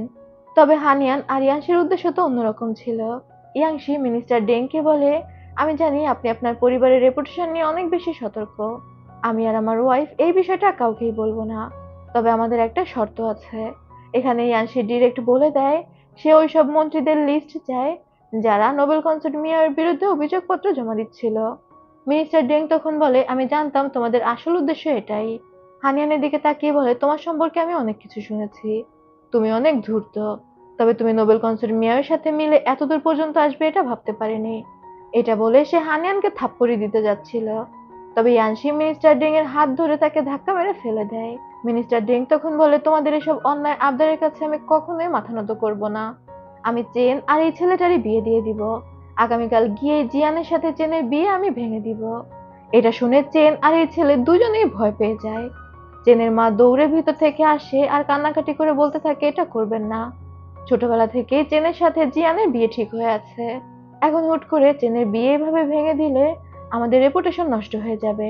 ওই ছেলেটার দিকে তাকিয়ে বলে ও একজন গরিব স্কলার, ও চেনকে বিয়ে করে কিভাবে রাখবে, কি বা ওকে খাওয়াবে, চেনের জীবন তো শেষ হয়ে যাবে। তবে মিনিস্টার ডেং কোনো কথা শোনে না, উল্টে চেনের মাকে বকাবকি করে বলে তুমি তোমার মেয়েকে মানুষ করতে পারোনি, আমি যেটা সিদ্ধান্ত নিয়েছি সেটাই হবে, এই ছেলেটার সাথেই চেনকে বিয়ে দেওয়া হবে। চেন তখন ওর মাকে সামলে বলে কোনো সমস্যা নেই, আমি ওকে বিয়ে করব। তবে হুট করে এই ছেলেটা বিয়ে করতে চাচ্ছিল না। চেন ঝাড়ি মেরে বলে, কি ব্যাপার, এক রাতের মধ্যেই কি তোমার ফিলিংস চেঞ্জ হয়ে গিয়েছে? তুমি কি এখন আর আমাকে বিয়ে করতে চাচ্ছ না? ছেলেটা তখন আমতা করে বলে, না তেমন কিছু না। যা হোক, যেহেতু এখানে ফ্যামিলি ড্রামা শুরু হয়ে গিয়েছে, ইয়ানশি আর হানিয়ান বুঝতে পারে ওদের আর দাঁড়িয়ে থেকে কোনো লাভ নেই। ওরা তখন সেখান থেকে ফিরে যায়। তবে হানিয়ান আর ইয়ানশির দুজনের কিছু একটা বিষয় খটকা লাগে। ইয়ানশি হানিয়ানকে বলে, তোমার কি কিছু অদ্ভুত লেগেছে? হানিয়ান তখন বলে, হ্যাঁ। চেন আর ওই ছেলেটার যখন বিয়ের কথা মিনিস্টার ডেং জানাচ্ছিল, তখন দুজনের কেউই খুশি ছিল না। ওরা যদি একে অপরকে সত্যিই ভালোবেসে থাকে, তাহলে তো দুজনের খুশি হওয়া উচিত। কিন্তু চেন কান্না করছিল আর ওই ছেলেটা প্রচন্ড রেগে গিয়েছিল। ইয়ানশি তখন বলে, চিন্তা করো না, কিছু যদি উল্টাপাল্টা হয় আমরা জানতে পারবো। ইয়ান আর মেইনকে আমি ওদের উপর নজর রাখার জন্য পাঠিয়ে দিয়েছি। এদিকে আমরা চেনকে দেখতে পাই, যে বেশ মন খারাপ করে বসেছিল। সে তার বিয়ের পোশাকে হাত বুলিয়ে দেখছে। দূর থেকে চেনের মা চেনের এমন অবস্থা দেখে অনেক কষ্ট পায়। আবার আমাদের ইয়ানশি এবং হানিয়ানকে দেখানো হয়। ইয়ানশি হানিয়ানের কাছে এসে বলে, একটা খবর পাওয়া গিয়েছে, চেন বাড়ি থেকে বের হয়েছে, আরো পূর্ব দিকে গিয়েছে। এরই মধ্যে সেখানে মেং আসে। আর মেং জানায় চেনের মাও বাড়ি থেকে বের হয়েছে, তবে সে পশ্চিমের দিকে গিয়েছে। মানে মা মেয়ে দুইজন দুই দিকে। বিষয়টা তো আরো বেশি গোলমেলে। তখন ইয়ানশি আর হানিয়ান সিদ্ধান্ত নেয় ওরা দুইজন দুই দিকে যাবে। ইয়ানশি চলে যায় চেনের পেছনে, আর মেং এবং হানিয়ান চলে যায় চেনের মায়ের পেছনে। হানিয়ান চেনের মায়ের পিছু করতে করতে একটা জায়গাতে চলে যায়, যেখানে চেনের মা কারোর সাথে দেখা করছিল। অন্যদিকে ইয়ানশি চেনের পিছু করতে করতে একটা জায়গাতে চলে আসে, যেখানে চেন জিয়ান নামে ওই ছেলেটার সাথে দেখা করছিল, যার সাথে ওর বিয়ে ঠিক হয়েছিল, কিন্তু ওর দাদা ভেঙে দিয়েছে। জিয়ান চেনকে জিজ্ঞাসা করছিল, ছোটবেলা থেকে আমরা একে অপরকে ভালোবাসি, আর কিছুদিনের মধ্যেই আমাদের স্বপ্ন পূর্ণ হতে যাচ্ছিল। তাহলে কি এমন হলো যে তোমার দাদা বিয়ে ভেঙে দিল? তুমি সত্যি করে বলো, তুমি কি সত্যি সত্যি ওই ছেলেটার প্রেমে পড়ে গিয়েছো? চেন তখন বলে, আমার মনে প্রাণে তুমি ছাড়া আর কেউ নেই। তুমি যদি আমাকে বিশ্বাস করে থাকো, তাহলে এটা জেনে রাখো আমি শুধুমাত্র তোমাকেই ভালোবাসি। কিন্তু ওই ছেলেটাকে বিয়ে করতে আমি বাধ্য, আমার পরিবারের রেপুটেশনের জন্য। এর থেকে বেশি কিছু তুমি আমাকে জিজ্ঞাসা করো না। এটা বলে চেন জিয়ানের সাথে কথা শেষ করে সেখান থেকে চলে যায়। বোঝা যায় চেনের সাথে ওই ছেলেটার সম্পর্ক ছিল না। এদিকে আমাদের হানিয়ানকে দেখানো হয়, যে চেনের মায়ের কথা শুনছিল। আর চেনের মা আসলে ওই ছেলেটার সাথে দেখা করতে এসেছে। চেন না, বরং চেনের মায়ের সাথে এই ছেলেটার সম্পর্ক ছিল। হানিয়ানের কাছে এবার পুরো বিষয়টা ক্লিয়ার হয়। এই ছেলেটা খুবই গরিব একজন স্কলার। ওর নাম লেই। লেই নামে এই ছেলেটার সাথে চেনের মায়ের ল্যান্টেন ফেস্টিভ্যালের দিন দেখা হয়। দেখা বলতে, চেনের মা সবসময় কবিতা লিখতে এবং বই লিখতে পছন্দ করত। আর সে একটা উপন্যাস লিখছিল, তাও ছদ্মনামে। ল্যান্টেন ফেস্টিভ্যালের দিন সেই উপন্যাসটা হারিয়ে যায়, যেটা লেই নামে এই স্কলার খুঁজে পায়। আর সে ওই উপন্যাসটা পড়ে উপন্যাস লেখিকার প্রেমে পড়ে যায়। মানে একদম পুরো পাগল প্রেমিক। আর এরপরে ঘটনা পুরোপুরি সেম। সে চিঠি লিখে ওই লেখিকাকে জানায় সেই পুরো উপন্যাসটা পড়তে চায়। এত সুন্দর উপন্যাস সে তার জীবনে কখনো পড়েনি। আর এই লেখিকা মানে চেনের মাও যেহেতু উপন্যাস লিখতে পছন্দ করত, এবং কেউ তার উপন্যাসের প্রশংসা করেছে, সেও আগ্রহ ভরে এই উপন্যাস শেষ করতে থাকে। এভাবে করে তাদের ভিতরে একটা ভালোবাসার সম্পর্ক তৈরি হয়ে যায়। তবে চেনের মা তো লেয়ের থেকে অনেকটা বড় ছিল। তার উপর সে বিধবা। সে তো চাইলেই হুটহাট কারোর সাথে সম্পর্কে জড়াতে পারে না। তাই সে লেইয়ের সাথে সমস্ত সম্পর্ক শেষ করে দিয়েছিল। কিন্তু লেই এই বিষয়টা মেনে নিতে পারছিল না। তাই সে গোপনে চেনের মায়ের সাথে দেখা করতে এসেছিল। যেদিন ইয়ানশি আর হানিয়ানের কাছে লেই ধরা পড়ে, সিন তো প্রেজেন্টে চলে আসে। চেনের মা কান্না করতে করতে বলছিল, তুমি কেন আবার আমাকে দেখা করার জন্য ডাকলে? তোমার জন্য আমার মেয়ের ভবিষ্যৎ নষ্ট হতে চলেছে। তুমি দ্রুত এই শহর থেকে অন্য কোথাও চলে যাও, যাতে করে চেন আর তোমার বিয়ে না হয়। আর লেই বলছিল সে যদি এখান থেকে যায়, তাহলে অবশ্যই চেনের মাকে সাথে নিয়ে যাবে। চেনের মায়ের বয়স কত, সে বিধবা কিনা, এটাতে তার কিছু যায় আসে না। সে সিদ্ধান্ত নিয়েছে সে শহর থেকে দূরে কোথাও চলে যাবে এবং নিজের মতো ব্যবসা শুরু করবে, কারণ লেয়ের পরিবার ছিল ব্যবসায়ী। আর সে চাচ্ছিল চেনের মা তার সাথে চলে যাক। কিন্তু চেনের মা তার সাথে যেতে রাজি হচ্ছিল না। আর দুজনে ইমোশনাল হয়ে কান্নাকাটি করতে করতে একে অপরকে জড়িয়ে ধরে। হানিয়ান দূর থেকে সবই দেখছিল। হুট করে মেং এসে জানায় যে মিনিস্টার ডেং এদিকেই আসছে। হানিয়ান দ্রুত সেখান থেকে সরে পড়ে। তবে লেই আর চেনের মা বুঝতে পারে কেউ এদিকে আসছে। ওরা তখন দ্রুত দুইজন দুই দিকে পালিয়ে যেতে থাকে। তবে মিনিস্টার ডেং চেনের মাকে ধরে ফেলে। আর সে তো প্রচন্ড রেগে গিয়েছিল। সে জেনের মাকে বলছিল, তুমি একজন বিধবা মহিলা, এত রাতে তুমি কার সাথে দেখা করতে এসেছো? তুমি কি জানো চরিত্র নষ্ট হওয়া বিধবা মহিলাদের শাস্তি কি? সে জেনের মাকে বলছিল জেনের মায়ের শরীরের চামড়া তুলে ফেলা হবে, সাথে সে যার সাথে দেখা করতে এসেছে তারও। জেনের মা তখন হাঁটু গেড়ে বসে বলে, অন্য কারো কোনো দোষ নেই, সেই এখানে একা এসেছিল, তাই শাস্তি যেন শুধুমাত্র তাকেই দেয়া হয়। কিন্তু তখনই সেখানে লেই চলে আসে। আর লেই এসে মিনিস্টার ডেং এর সামনে হাঁটু গেড়ে বসে বলে, সে চেনের মাকে বাধ্য করেছিল এখানে আসতে, তাই শাস্তি তাকে দেয়া হোক। এবার মিনিস্টার ডেং এর মাথায় ঢোকে আসলে চেন না, চেনের মায়ের সাথে লেইয়ের সম্পর্ক রয়েছে। মিনিস্টার ডেং তো প্রচন্ড রেগে যায়। সে চিৎকার করে বলছিল, তুমি একটা বিধবা মহিলা মানুষ, নিজের হাজবেন্ডের প্রতি লয়াল থাকতে পারলে না? তখনই হারিয়ান বের হয়ে আসে আর বলে, সমস্ত লয়াল থাকার দায় শুধুমাত্র মেয়েদের কেন? সে অনেক বছর ধরে বিধবা, সে চাইলেই অন্য কাউকে বিয়ে করতে পারে, কিন্তু এই সমাজ তাকে সেই অনুমতি দেয় না। অথচ একজন পুরুষ মানুষ বউ থাকা সত্ত্বেও 2-3টা কনকবাইন নিয়ে বসে থাকে। সমস্ত দায় শুধুমাত্র মেয়েদেরকেই কেন নিতে হবে? লয়ালিটির দায় পুরুষদের কেন নেই? মিনিস্টার ডেং তখন হানিয়ানের উপর রেগে গিয়ে বলে, আচ্ছা তাহলে তুমি আবার, আমি জানতাম এটা তুমি, তুমি আমার পরিবারের রেপুটেশন নষ্ট করার জন্য আমার বউকে উস্কেছ অন্য পুরুষের সাথে সম্পর্ক করতে। বিয়ের আগে তো তুমি একদমই ভালো ছিলে না, বিয়ের পরেও দেখছি ইয়ানশি তোমাকে ডিসিপ্লিন শেখাতে পারেনি।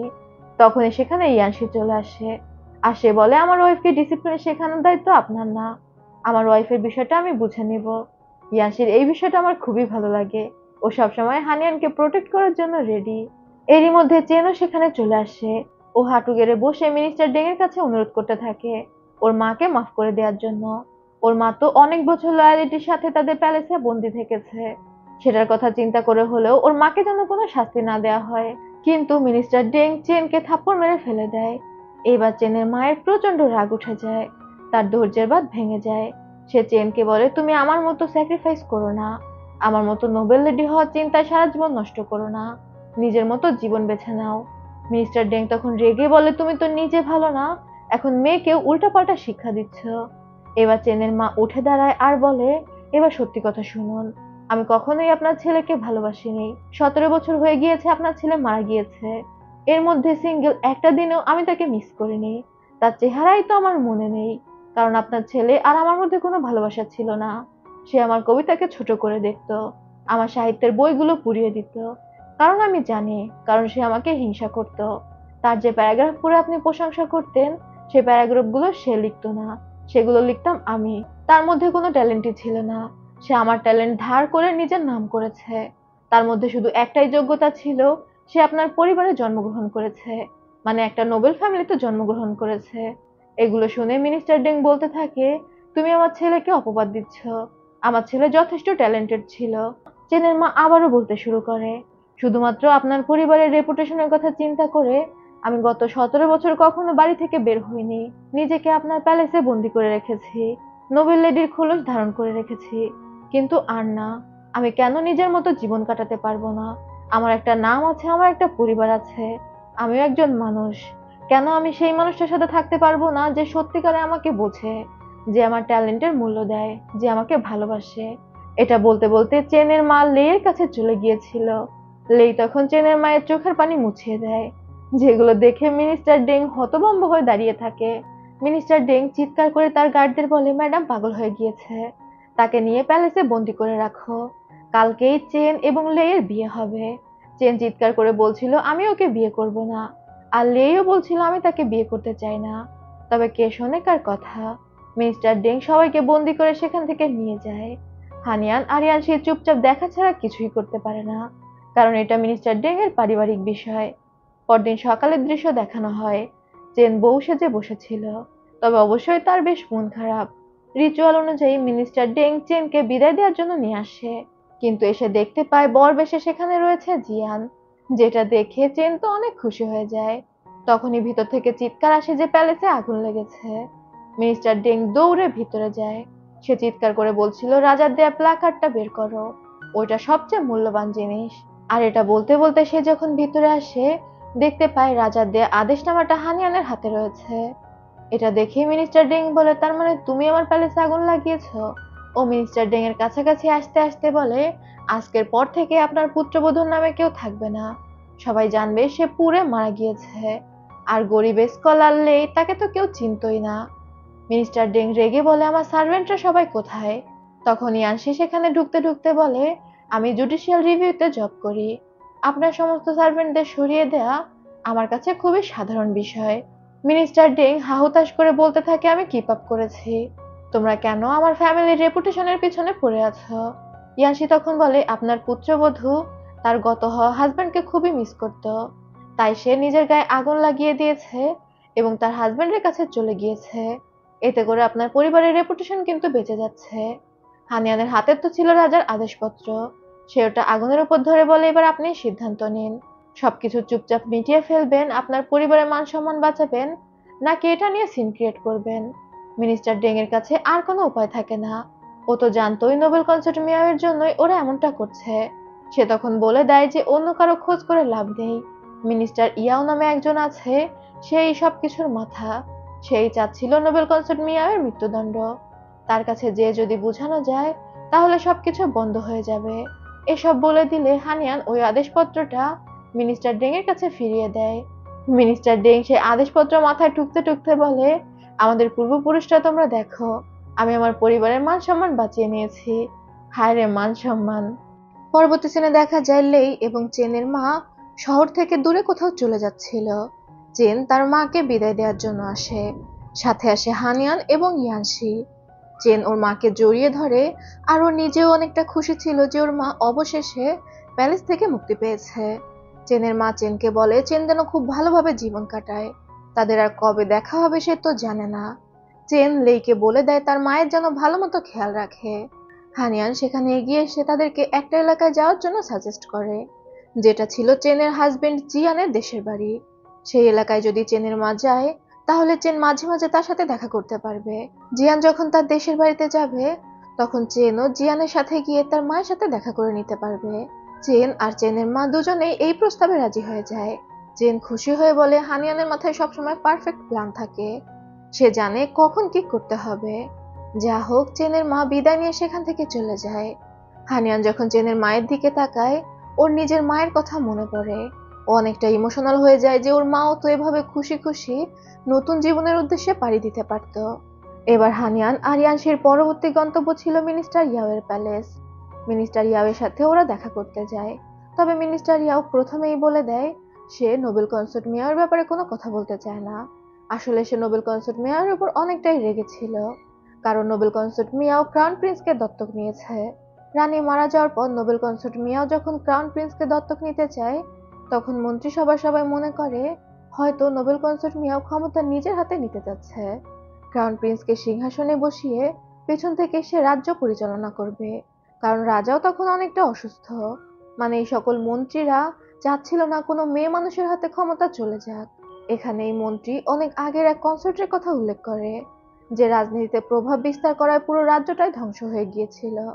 হানিয়ান তখন উঠে দাঁড়িয়ে বলে, কোনো মেয়ে তো নিজের ভাগ্য নিজেই নিয়ন্ত্রণ করতে পারে না, মেয়েদের ভাগ্য থাকে পুরুষের হাতে। এই আপনার মেয়ের কথাই ধরুন, আপনি কি পেরেছেন তাকে পালাতে সাহায্য করতে? মিনিস্টার ইয়াও অবাক হয়ে বলে, তোমরা কি তাহলে আমার মেয়ের ব্যাপারে কথা বলতে এসেছো? মিনিস্টার ইয়াওয়ের একটা মেয়ে আছে যার নাম হচ্ছে ওয়াংশু। ওয়াংশুর বিয়ে হয়েছিল ডিউক সেনকির সাথে। তবে ডিউক সেনকি প্রচুর পরিমাণে অত্যাচারী। সে ওয়াংশুর উপর অনেক অত্যাচার করত, আর ওয়াংশু বারবার তার বাবাকে খবর দিত ওখান থেকে তাকে মুক্ত করে আনতে। তবে মিনিস্টার ইয়াওয়ের এত ক্ষমতা ছিল না যে সেনকির কাছ থেকে নিজের মেয়েকে মুক্ত করে আনে, কারণ ডিউক সেনকি ছিল নোবেল ফ্যামিলির আত্মীয়, মানে রাজার কোনো আত্মীয়, আর তার কাছে অনেক ক্ষমতা রয়েছে। হানিয়ান আর ইয়ানশি মিনিস্টার ইয়াওকে প্রস্তাব দেয়, যদি মিনিস্টার ইয়াও নোবেল কনসার্ট মিয়াওয়ের বিরুদ্ধে করা অভিযোগপত্র তুলে নেয় তাহলে হানিয়ান আর ইয়ানশি ওয়াংশুকে মুক্ত করে আনবে ডিউক সেনকির প্যালেস থেকে। তবে মিনিস্টার ইয়াও জানে সে এমনটা করতে পারবে না, মানে নিজের মেয়ের জন্য হলেও সে অন্যায়ের সাথে আপোষ করতে পারবে না। তখন হানিয়ান আর ইয়ানশি সেখান থেকে বের হয়ে আসছিল। এরই মধ্যে মিনিস্টার ইয়াওয়ের কাছে একজন গার্ড এসে জানায় ওয়াংশু আবারও চিঠি লিখেছে, রিকোয়েস্ট করছে মিনিস্টার ইয়াও যেন তাকে বাঁচিয়ে আনে, না হলে সে আত্মঘাতী হবে। হানিয়ান আর ইয়ানশি এই ব্যাপারটা শুনতে পায়। ইয়ানশি হানিয়ানকে বলে এখন কি করবে। হানিয়ান তখন বলে ডিউক সেনকির প্যালেস থেকে ঘুরে আসা যাক। এরপর আমাদের ডিউক সেনকিকে দেখানো হয়, সে একটা লাঠি হাতে বসেছিল। তার সামনে তার প্রথম ওয়াইফের ছবি, যে চা বানাতে খুবই এক্সপার্ট ছিল, এবং সে এখানে বসে বসে ওয়াংশুকে চা বানাতে বলছিল। ওয়াংশুকে শেখানো হচ্ছিল তার প্রথম ওয়াইফের মতো চা বানানো। ওয়াংশু যখন চা বানিয়ে আনে, সেনকি তখন তার পাশে দাঁড়িয়ে থাকা ন্যানিকে জিজ্ঞাসা করে এটা কি ইনের মতো হয়েছে কিনা। ইন হচ্ছে সেনকির প্রথম ওয়াইফের নাম। ন্যানি তখন বলে অনেকটা কাছাকাছি, তবে পুরোপুরি নয়।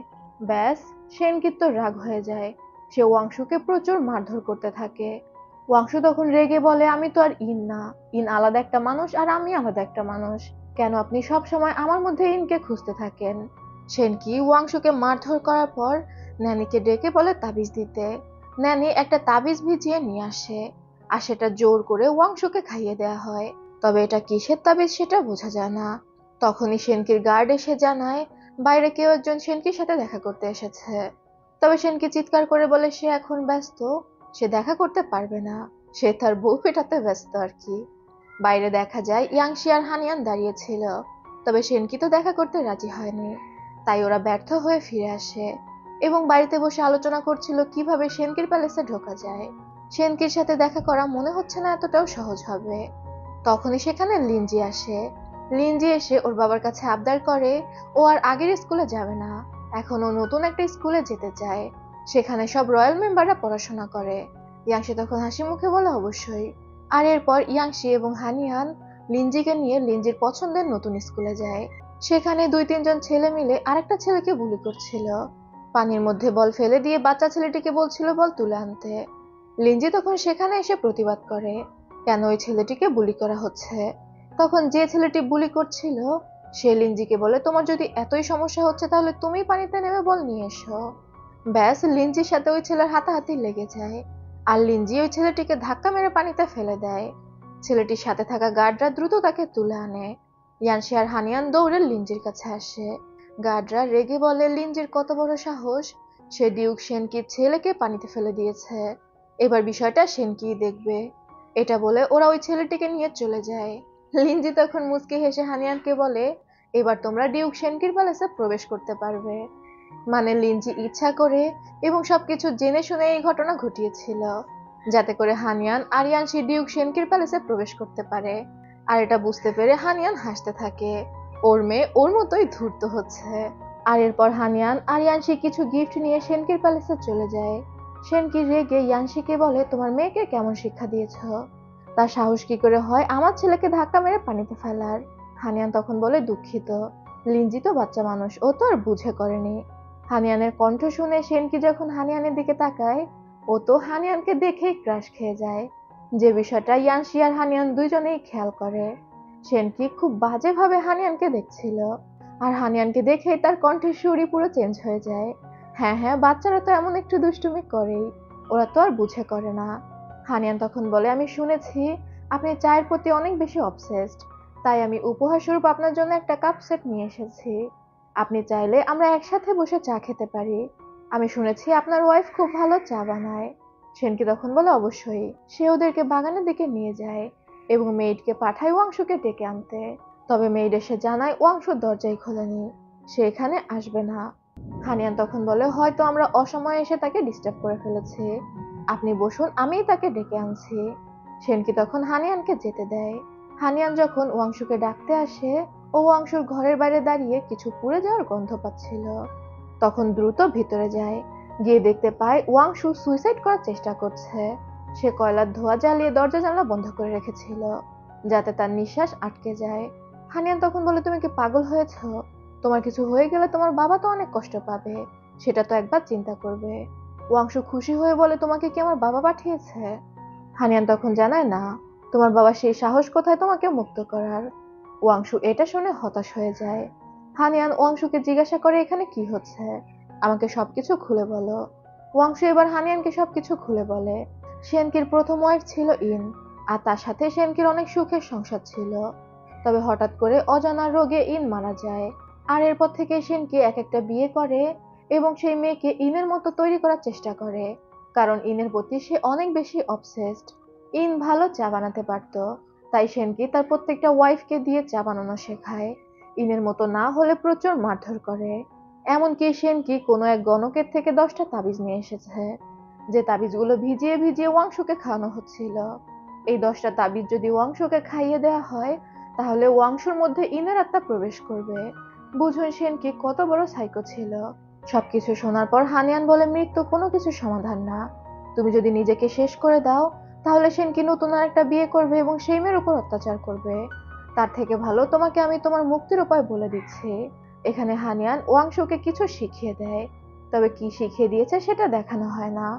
হানিয়ান যখন বাগানে ফিরে আসে ও তো একাই আসে এবং ডিউকের কাছে এসে বলে, আপনার ওয়াইফ আসলে জানে না যে সে কতটা ভাগ্যবতী। সে কত ভালো একটা মানুষকে হাজবেন্ড হিসেবে পেয়েছে। সে একটু রুডই ব্যবহার করলো, আমার সাথে কথা বলতে চাইলো না। তবে হানিয়ান তো অলরেডি তেল মেরে দিয়েছিল। সেনকি অবাক হয়ে বলে, আমার ওয়াইফ কিভাবে ভাগ্যবতী? হানিয়ান তখন বলে, যে ভালোবাসার মূল্য দিতে জানে সেই তো প্রকৃত প্রেমিক। কয়জন মানুষ আছে যে পরবর্তী ওয়াইফ পেয়ে আগের ওয়াইফকে মনে রাখে? আপনি আপনার ওয়াইফের প্রতি এত বেশি অবসেসড যে আপনার পরবর্তী ওয়াইফের মধ্যে আগের ওয়াইফকে খুঁজতে থাকেন। এত ভালোবাসা কয়জনই বা বাঁচতে পারে? মানে সেনকিকে পুরো তেল দিয়ে ভিজিয়ে দিচ্ছিল। তবে ইয়ানশির খুবই হিংসা হচ্ছিল হানিয়ানের সব কথায়। হানিয়ান কথায় কথায় সেনকিকে বলে, এই যে দেখুন, আমার বোনই ইয়ানশির আগের ওয়াইফ ছিল, অথচ আমার বোনের মেমোরিয়ালে ধুলো পড়ে আছে। কেউ সে ঘরে উকিও মারে না। ইয়ানশির তো একদম পুরো জ্বালা ধরে যাচ্ছিল।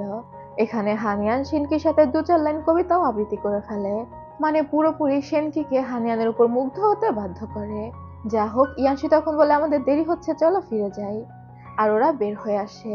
সেনকি ওদের পিছু পিছু আসে, যেটা দেখে হানিয়ান গাড়িতে ওঠার সময় একটু রুড ভাবে বলে, তোমাকে কতবার বলেছি এই গাড়িটা চেঞ্জ করো, এত ছোট গাড়িতে যেতে আমার দম বন্ধ হয়ে আসে। সেনকি তখন বলে, আপনি যদি চান আমার প্যালেস থেকে গাড়ি দিতে পারি। তবে হানিয়ান মুচকি হেসে জানায় কোনো প্রয়োজন নেই। আর তারপর ওরা সেখান থেকে চলে যায়। সেনকি ওর গার্ডকে বলে, ওদের উপর নজর রাখো, ওদের হাজবেন্ড ওয়াইফের সম্পর্ক কেমন আমি জানতে চাই। এদিকে গাড়িতে সেই আনসি হানিয়ানকে বলছিল এখন কি করবে।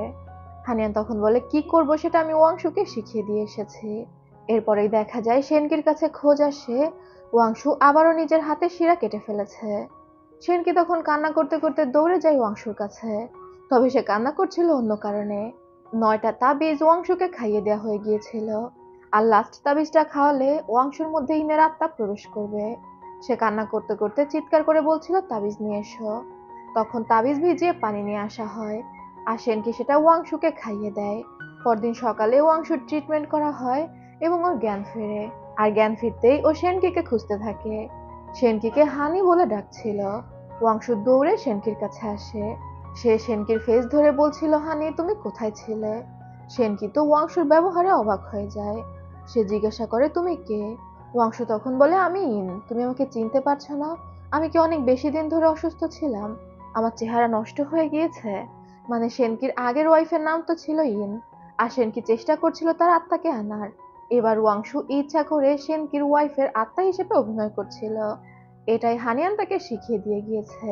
সেনকি তো মহা খুশি হয়ে যায় যে ইনের আত্মা ফিরে এসেছে। ও ওয়াংশুকে শক্ত করে জড়িয়ে ধরে। এরপর ওয়াংশু আয়নায় নিজের মুখ দেখে বলতে থাকে, এটাকে। সেনকি তখন বলে, এটা আমার 3 নম্বর বউ ওয়াংশু। আমি তার মধ্যে তোমার আত্মাকে পুনর্জীবিত করেছি। তুমি অনেকদিন আগেই মারা গিয়েছিলে। আমার এই বউটা খুবই খারাপ, ও তোমার মেমোরিয়ালও ফেলে দিয়েছে। ইন তখন বলে, আমাকে কি ওর মধ্যে থাকতে হবে? আমি নিজের চেহারা ফিরে পাবো না? সেনকি তখন জানায়, কোনো বিষয় না, ইনের মনটা তো ইনেরই আছে, আর সে ইনের মনকে ভালোবাসে। এটা শুনে ইন মানে ওয়াংশু সেনকিকে জড়িয়ে ধরে। আর এরপর ওয়াংশু আর সেনকি বেশ ভালোভাবে সময় কাটাচ্ছিল, মানে একদম ভালোবাসাময় কাপলের মতো। সেনকি ইন ভেবে ওয়াংশুকে খুব ভালোভাবে ট্রিট করছিল। একদিন রাতের বেলা সেনকি যখন ঘুমাচ্ছিল, ও দেখতে পায় কেউ একজন ওর ঘরে দাঁড়িয়ে আছে। ও আস্তে আস্তে উঠে যায় দেখতে যে এটা কে। সেখানে খোলা চুলে একদম ভূতের মতো দাঁড়িয়ে ছিল ওয়াংশু। ওয়াংশু ঘুরে সেনকিকে বলে, হানি আমি একটা জিনিস ভেবে ঘুমাতে পারছি না। আমি বহু বছর পরে এই শরীরে প্রবেশ করতে পেরেছি, তবে আমি জানি না যে আমি কতদিন এই শরীরে থাকতে পারবো। আমি ওপারে একা অনেক কষ্টে ছিলাম, আবার যদি আমি ওখানে ফিরে যাই তাহলে তো আবার আমাকে একা থাকতে হবে। তাই আমি সিদ্ধান্ত নিয়েছি আমি এবার তোমাকে আমার সাথে নিয়ে যাব। ওয়াংশু পুরো ভূতের মধ্যে এগুলো বলছিল। ও একটা চুলের কাঁটা দেখিয়ে বলে, এই চুলের কাঁটাটা আমাদের ভালোবাসার প্রমাণ, এটা দিয়েই আমি তোমাকে আমার সাথে নিয়ে যাব। বলেই চুলের কাঁটা দিয়ে সেনকির উপর আক্রমণ করে দেয়। আর সেনকি বেচারা ভয়ে দৌড়ে সেখান থেকে পালিয়ে যায়। পরদিন সকালে হানিয়ান আবারও আসে সেনকির প্যালেসে। সেনকি বাগানে এসে দেখতে পায় হানিয়ান বসে চা বানাচ্ছে। সে এসে জিজ্ঞাসা করে হানিয়ান কেন এসেছে। হানিয়ান তখন জানায় আগের দিন তো সে সেনকির ওয়াইফের সাথে চা খেতে পারেনি, আজ তার হাতে সময় ছিল তাই সে ওয়াংশুর সাথে দেখা করতে এসেছে। সেনকি তখন জানায় ওয়াংশু অসুস্থ, সে রেস্ট নিচ্ছে। হানিয়ান তখন বসে বসে চা বানাতে থাকে। হানিয়ান সেনকিকে জানায় ইয়াং সময়ে হানিয়ানের মা এই শহরের সেরা চা শিল্পী ছিল, আর হানিয়ান তার কাছ থেকেই চা বানানো শিখেছে। তাই সে সেনকিকে এক কাপ চা বানিয়ে খাওয়াতেই পারে, দেখা যাক সেনকির ভালো লাগে কিনা। তাছাড়াও হানিয়ান ইনডিরেক্টলি বোঝাতে থাকে সে ইয়াংশির সাথে খুব একটা সুখে নেই। সেনকি এবার হানিয়ানের চুলে হাত দিয়ে বলে হানিয়ান যদি ইয়াংশির সাথে সুখেই না থাকে তাহলে ইয়াংশি থেকে ডিভোর্স নিয়ে নিক। হানিয়ান তখন খুব মলিন মুখে বলে আমি ইয়াংশিকে বিয়ে করার জন্য আমার বাবার সাথে ঝামেলা করেছিলাম, এখন যদি ইয়াংশির থেকে ডিভোর্স নিয়ে নিই তাহলে আমি কোথায় যাব। সেনকি জানায় হানিয়ান যদি ইয়াংশির থেকে ডিভোর্স নিয়ে নেয় তাহলে সেনকি তাকে বিয়ে করবে, কোনো কনকুবাইন হিসেবে না, ডিরেক্ট নিজের ওয়াইফ হিসেবে। হানিয়ান অবাক হয়ে বলে আপনার তো একজন ওয়াইফ আছে, মানে একসাথে তো আর দুইজন ওয়াইফ থাকতে পারে না, আর হানিয়ান তো আর কনকুবাইন হয়ে থাকবে না। সেনকি জানায় হানিয়ান যদি সেনকিকে বিয়ে করতে রাজি হয় তাহলে সে ওয়াংশুকে বন্দি করে রাখবে আর ওয়াইফ থেকে নামিয়ে কনকুবাইন বানিয়ে দিবে। হানিয়ান বলে আমি এমনটা চাই না, সেও একজন মিনিস্টারের মেয়ে, আর তারও অধিকার রয়েছে স্বামী নিয়ে সুখে থাকার, আমি কেন শুধু শুধু আরেকজনের স্বামীকে চুরি করব। যদি আপনি সত্যিই আমাকে বিয়ে করতে চান তাহলে ওয়াংশুকে ডিভোর্স দিয়ে দিন। সেনকি এটা শুনে খুশি হয়ে যায় যে ওয়াংশুকে ডিভোর্স দিলে হানিয়ান সেনকিকে বিয়ে করবে, আর সে তখনই ডিভোর্স লেটার লেখা শুরু করে দেয়। তবে সেনকি একটু চিন্তা করছিল। তখনই একজন গার্ড এসে সেনকিকে জানায় ওয়াংশু সেনকির জন্য পাগল হয়ে গিয়েছে, সে হানি হানি বলে সারা প্যালেস দৌড়ে বেড়াচ্ছে। সেনকি তখন বলে ওকে আটকাও, ওকে আমার ঘরে আসতে দিও না, আর তড়িঘড়ি করে ডিভোর্স পেপার লিখতে থাকে। ডিভোর্স পেপার লেখা শেষে ওই গার্ডের হাতে পেপারটা দিয়ে বলে ওকে গিয়ে এই পেপারটা দাও আর প্যালেস থেকে বের হয়ে যেতে বলো। ওয়াংশু বাইরে পাগলামি করছিল। গার্ড দৌড়ে গিয়ে ওয়াংশুর হাতে ডিভোর্স পেপারটা ধরিয়ে দেয় আর বলে প্যালেস থেকে যেন বের হয়ে যায়। ওয়াংশু একদম চুপচাপ ডিভোর্স পেপারটা নিয়ে বের হয়ে আসে। গার্ড যখন ভিতরে আসে সেনকে চিৎকার দিয়ে বলে ও যদি যেতে না চায় ওকে গার্ডদের দিয়ে ধরে প্যালেস থেকে বের করে দাও। তবে ওই গার্ড জানায় ওয়াংশু তো একদম নিরিবিলি ডিভোর্স পেপার নিয়ে চলে গিয়েছে। এটা শুনে সেনকের একটু খটকা লাগে। ওয়াংশুর তো এভাবে চলে যাওয়ার কথা না, যদি সত্যি তার মধ্যে ইন থেকে থাকে। এবার সেনকির পুরো বিষয়টা ক্লিয়ার হয়ে যায়। ওয়াংশু যে নাটক করছিল এবার সেনকি সেটা বুঝতে পারে, আর গার্ডদের বলে দ্রুত ওকে আটকাও, ও যেন প্যালেস থেকে বের হতে না পারে। তবে ওয়াংশু অলরেডি প্যালেস থেকে বের হয়ে এসেছিল। প্যালেসের পিছনের গেটে হানিয়ান আর ইয়ানশি তার জন্য অপেক্ষা করছিল। ওয়াংশু বের হয়ে এসে হানিয়ানকে ধন্যবাদ দেয় তাকে মুক্ত করার জন্য। হানিয়ান তখন বলে ধন্যবাদ দেওয়ার অনেক সময় রয়েছে, আর এটার পিছনে আমার অন্য উদ্দেশ্য ছিল, তুমি কি তোমার ডিভোর্স পেপারটা আমাকে কিছু সময়ের জন্য দেবে। ওয়াংশু এক বাক্যে হানিয়ানকে তার ডিভোর্স পেপারটা দিয়ে দেয়, আর তারপর ওরা দ্রুত সেখান থেকে চলে আসে মিনিস্টার ইয়াওয়ের প্যালেসে। মিনিস্টার ইয়াও তো নিজের মেয়েকে দেখে প্রচন্ড খুশি হয়ে যায়, আর যখন জানতে পারে একবারে ডিভোর্স দিয়ে হানিয়ান আর ইয়ানশি তাকে মুক্ত করিয়ে এনেছে তখন তো সে হানিয়ান আর ইয়ানশির প্রতি অনেকটা কৃতজ্ঞ হয়ে যায়। হানিয়ান ওয়াংশুর ডিভোর্স পেপারটা রেখেছিল নিরাপত্তার জন্য, মানে ইন কেস মিনিস্টার ইয়াও যদি বেঁকে বসে নোবেল কনসার্ট মেয়ারের বিরুদ্ধে অভিযোগপত্র না তোলে তখন এই ডিভোর্স পেপার দিয়ে তাকে একটা থ্রেট দেওয়া যাবে। তবে এত কিছুর আর প্রয়োজন হয় না, মিনিস্টার ইয়াও এক বাক্যে রাজি হয়ে যায় অভিযোগপত্র তুলে নেওয়ার জন্য। হানিয়ান আর ইয়ানশি তো মহা খুশি, অবশেষে ওদের কাজ সম্পূর্ণ হলো। তবে বিপদ মাথা থেকে সরেনি। সেনকি বারবার হানিয়ানকে চিঠি পাঠাতে থাকে তার প্যালেসে যাওয়ার জন্য, সে তো তার বউকে ডিভোর্স দিয়ে দিয়েছে, এবার হানিয়ান ইয়ানশি থেকে ডিভোর্স পেপার আনুক আর তাকে বিয়ে করুক। তবে হানিয়ান সেনকির চিঠির কোনো উত্তর দেয় না। ইয়ানশি জানিয়ে দেয় হানিয়ান অসুস্থ। সেনকির গার্ড যখন যে জানায় যে হানিয়ান অসুস্থ আসতে পারবে না তখন সেনকি প্রচন্ড রেগে যায়। ও তো আস্তে আস্তে পুরো বিষয়টাই বুঝতে পেরেছিল, হানিয়ান ওর সাথে ছলনা করে ওর বউকে ডিভোর্স করিয়েছে। এবার সেনকি ওর পুরো গার্ডদের নিয়ে চলে যায় ইয়ানশির প্যালেসে এবং গিয়ে চিৎকার করে ইয়ানশিকে ডাকতে থাকে। ইয়ানশি সেখানে এসে বলে কি হয়েছে, আপনি হুট করে আমার প্যালেসে, মানে ও কিচ্ছু জানে না। সেনকি চিৎকার করে বলে তুমি হানিয়ানকে কবে ডিভোর্স দিচ্ছ, তোমাদের হাজবেন্ড ওয়াইফের সম্পর্ক তো একদমই ভালো নেই, তাহলে তুমি তোমার বউকে ডিভোর্স কেন দিচ্ছ না।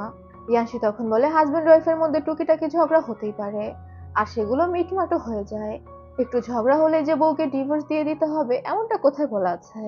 আমি কখন বলেছি যে আমি আমার বউকে ডিভোর্স দিব? এটা শুনেই তো সেনকির আরো বেশি মাথা গরম হয়ে যায়। সেই ইয়ানশির দিকে পুরো তলোয়ার তাক করে।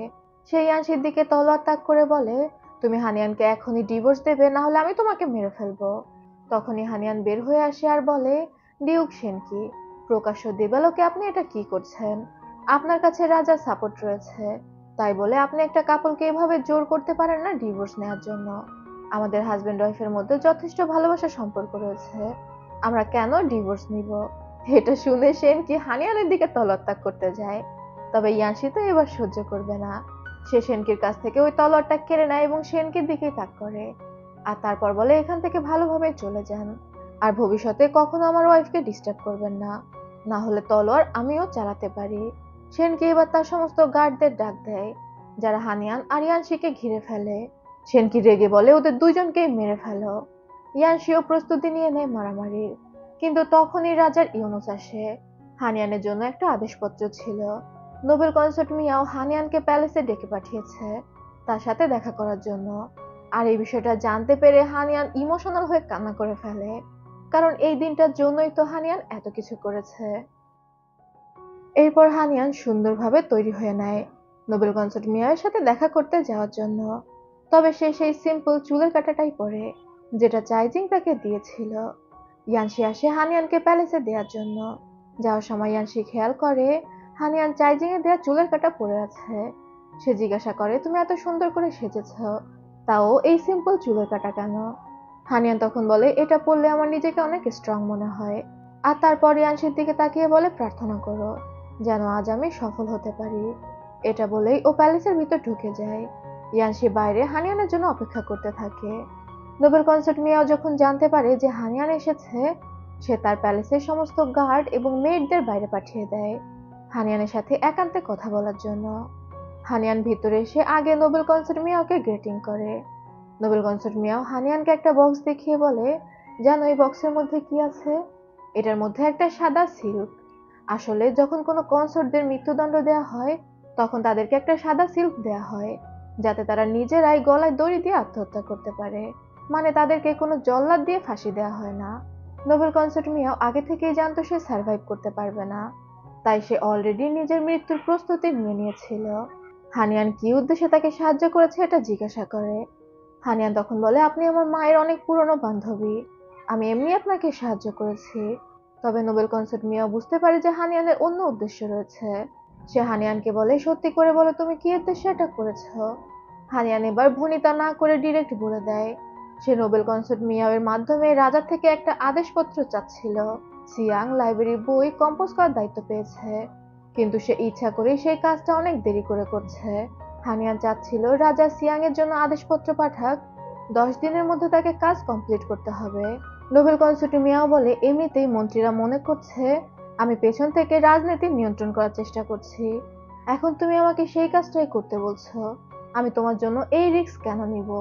আমি যদি রাজাকে এটা বলতে যাই, তাহলে তো রাজাও মনে করবে যে আমি সত্যি রাজনীতিকে নিয়ন্ত্রণ করতে চাচ্ছি। হানিয়ান তখন বলে, আমি আপনাকে সর্বোচ্চ সাহায্য করেছি, আপনি এখন আমার থেকে মুখ ফিরিয়ে নেবেন? নোবেল কনসার্ট মিয়াও অনেকটা রেগে বলে, আমি কি তোমাকে বলেছিলাম আমাকে সাহায্য করো? তুমি নিজে থেকে আমাকে সাহায্য করেছো, আর এখন তুমি আমাকে ব্লেম দিচ্ছ যে তুমি আমাকে সাহায্য করেছো, অথচ আমি তোমাকে সাহায্য করতে চাচ্ছি না।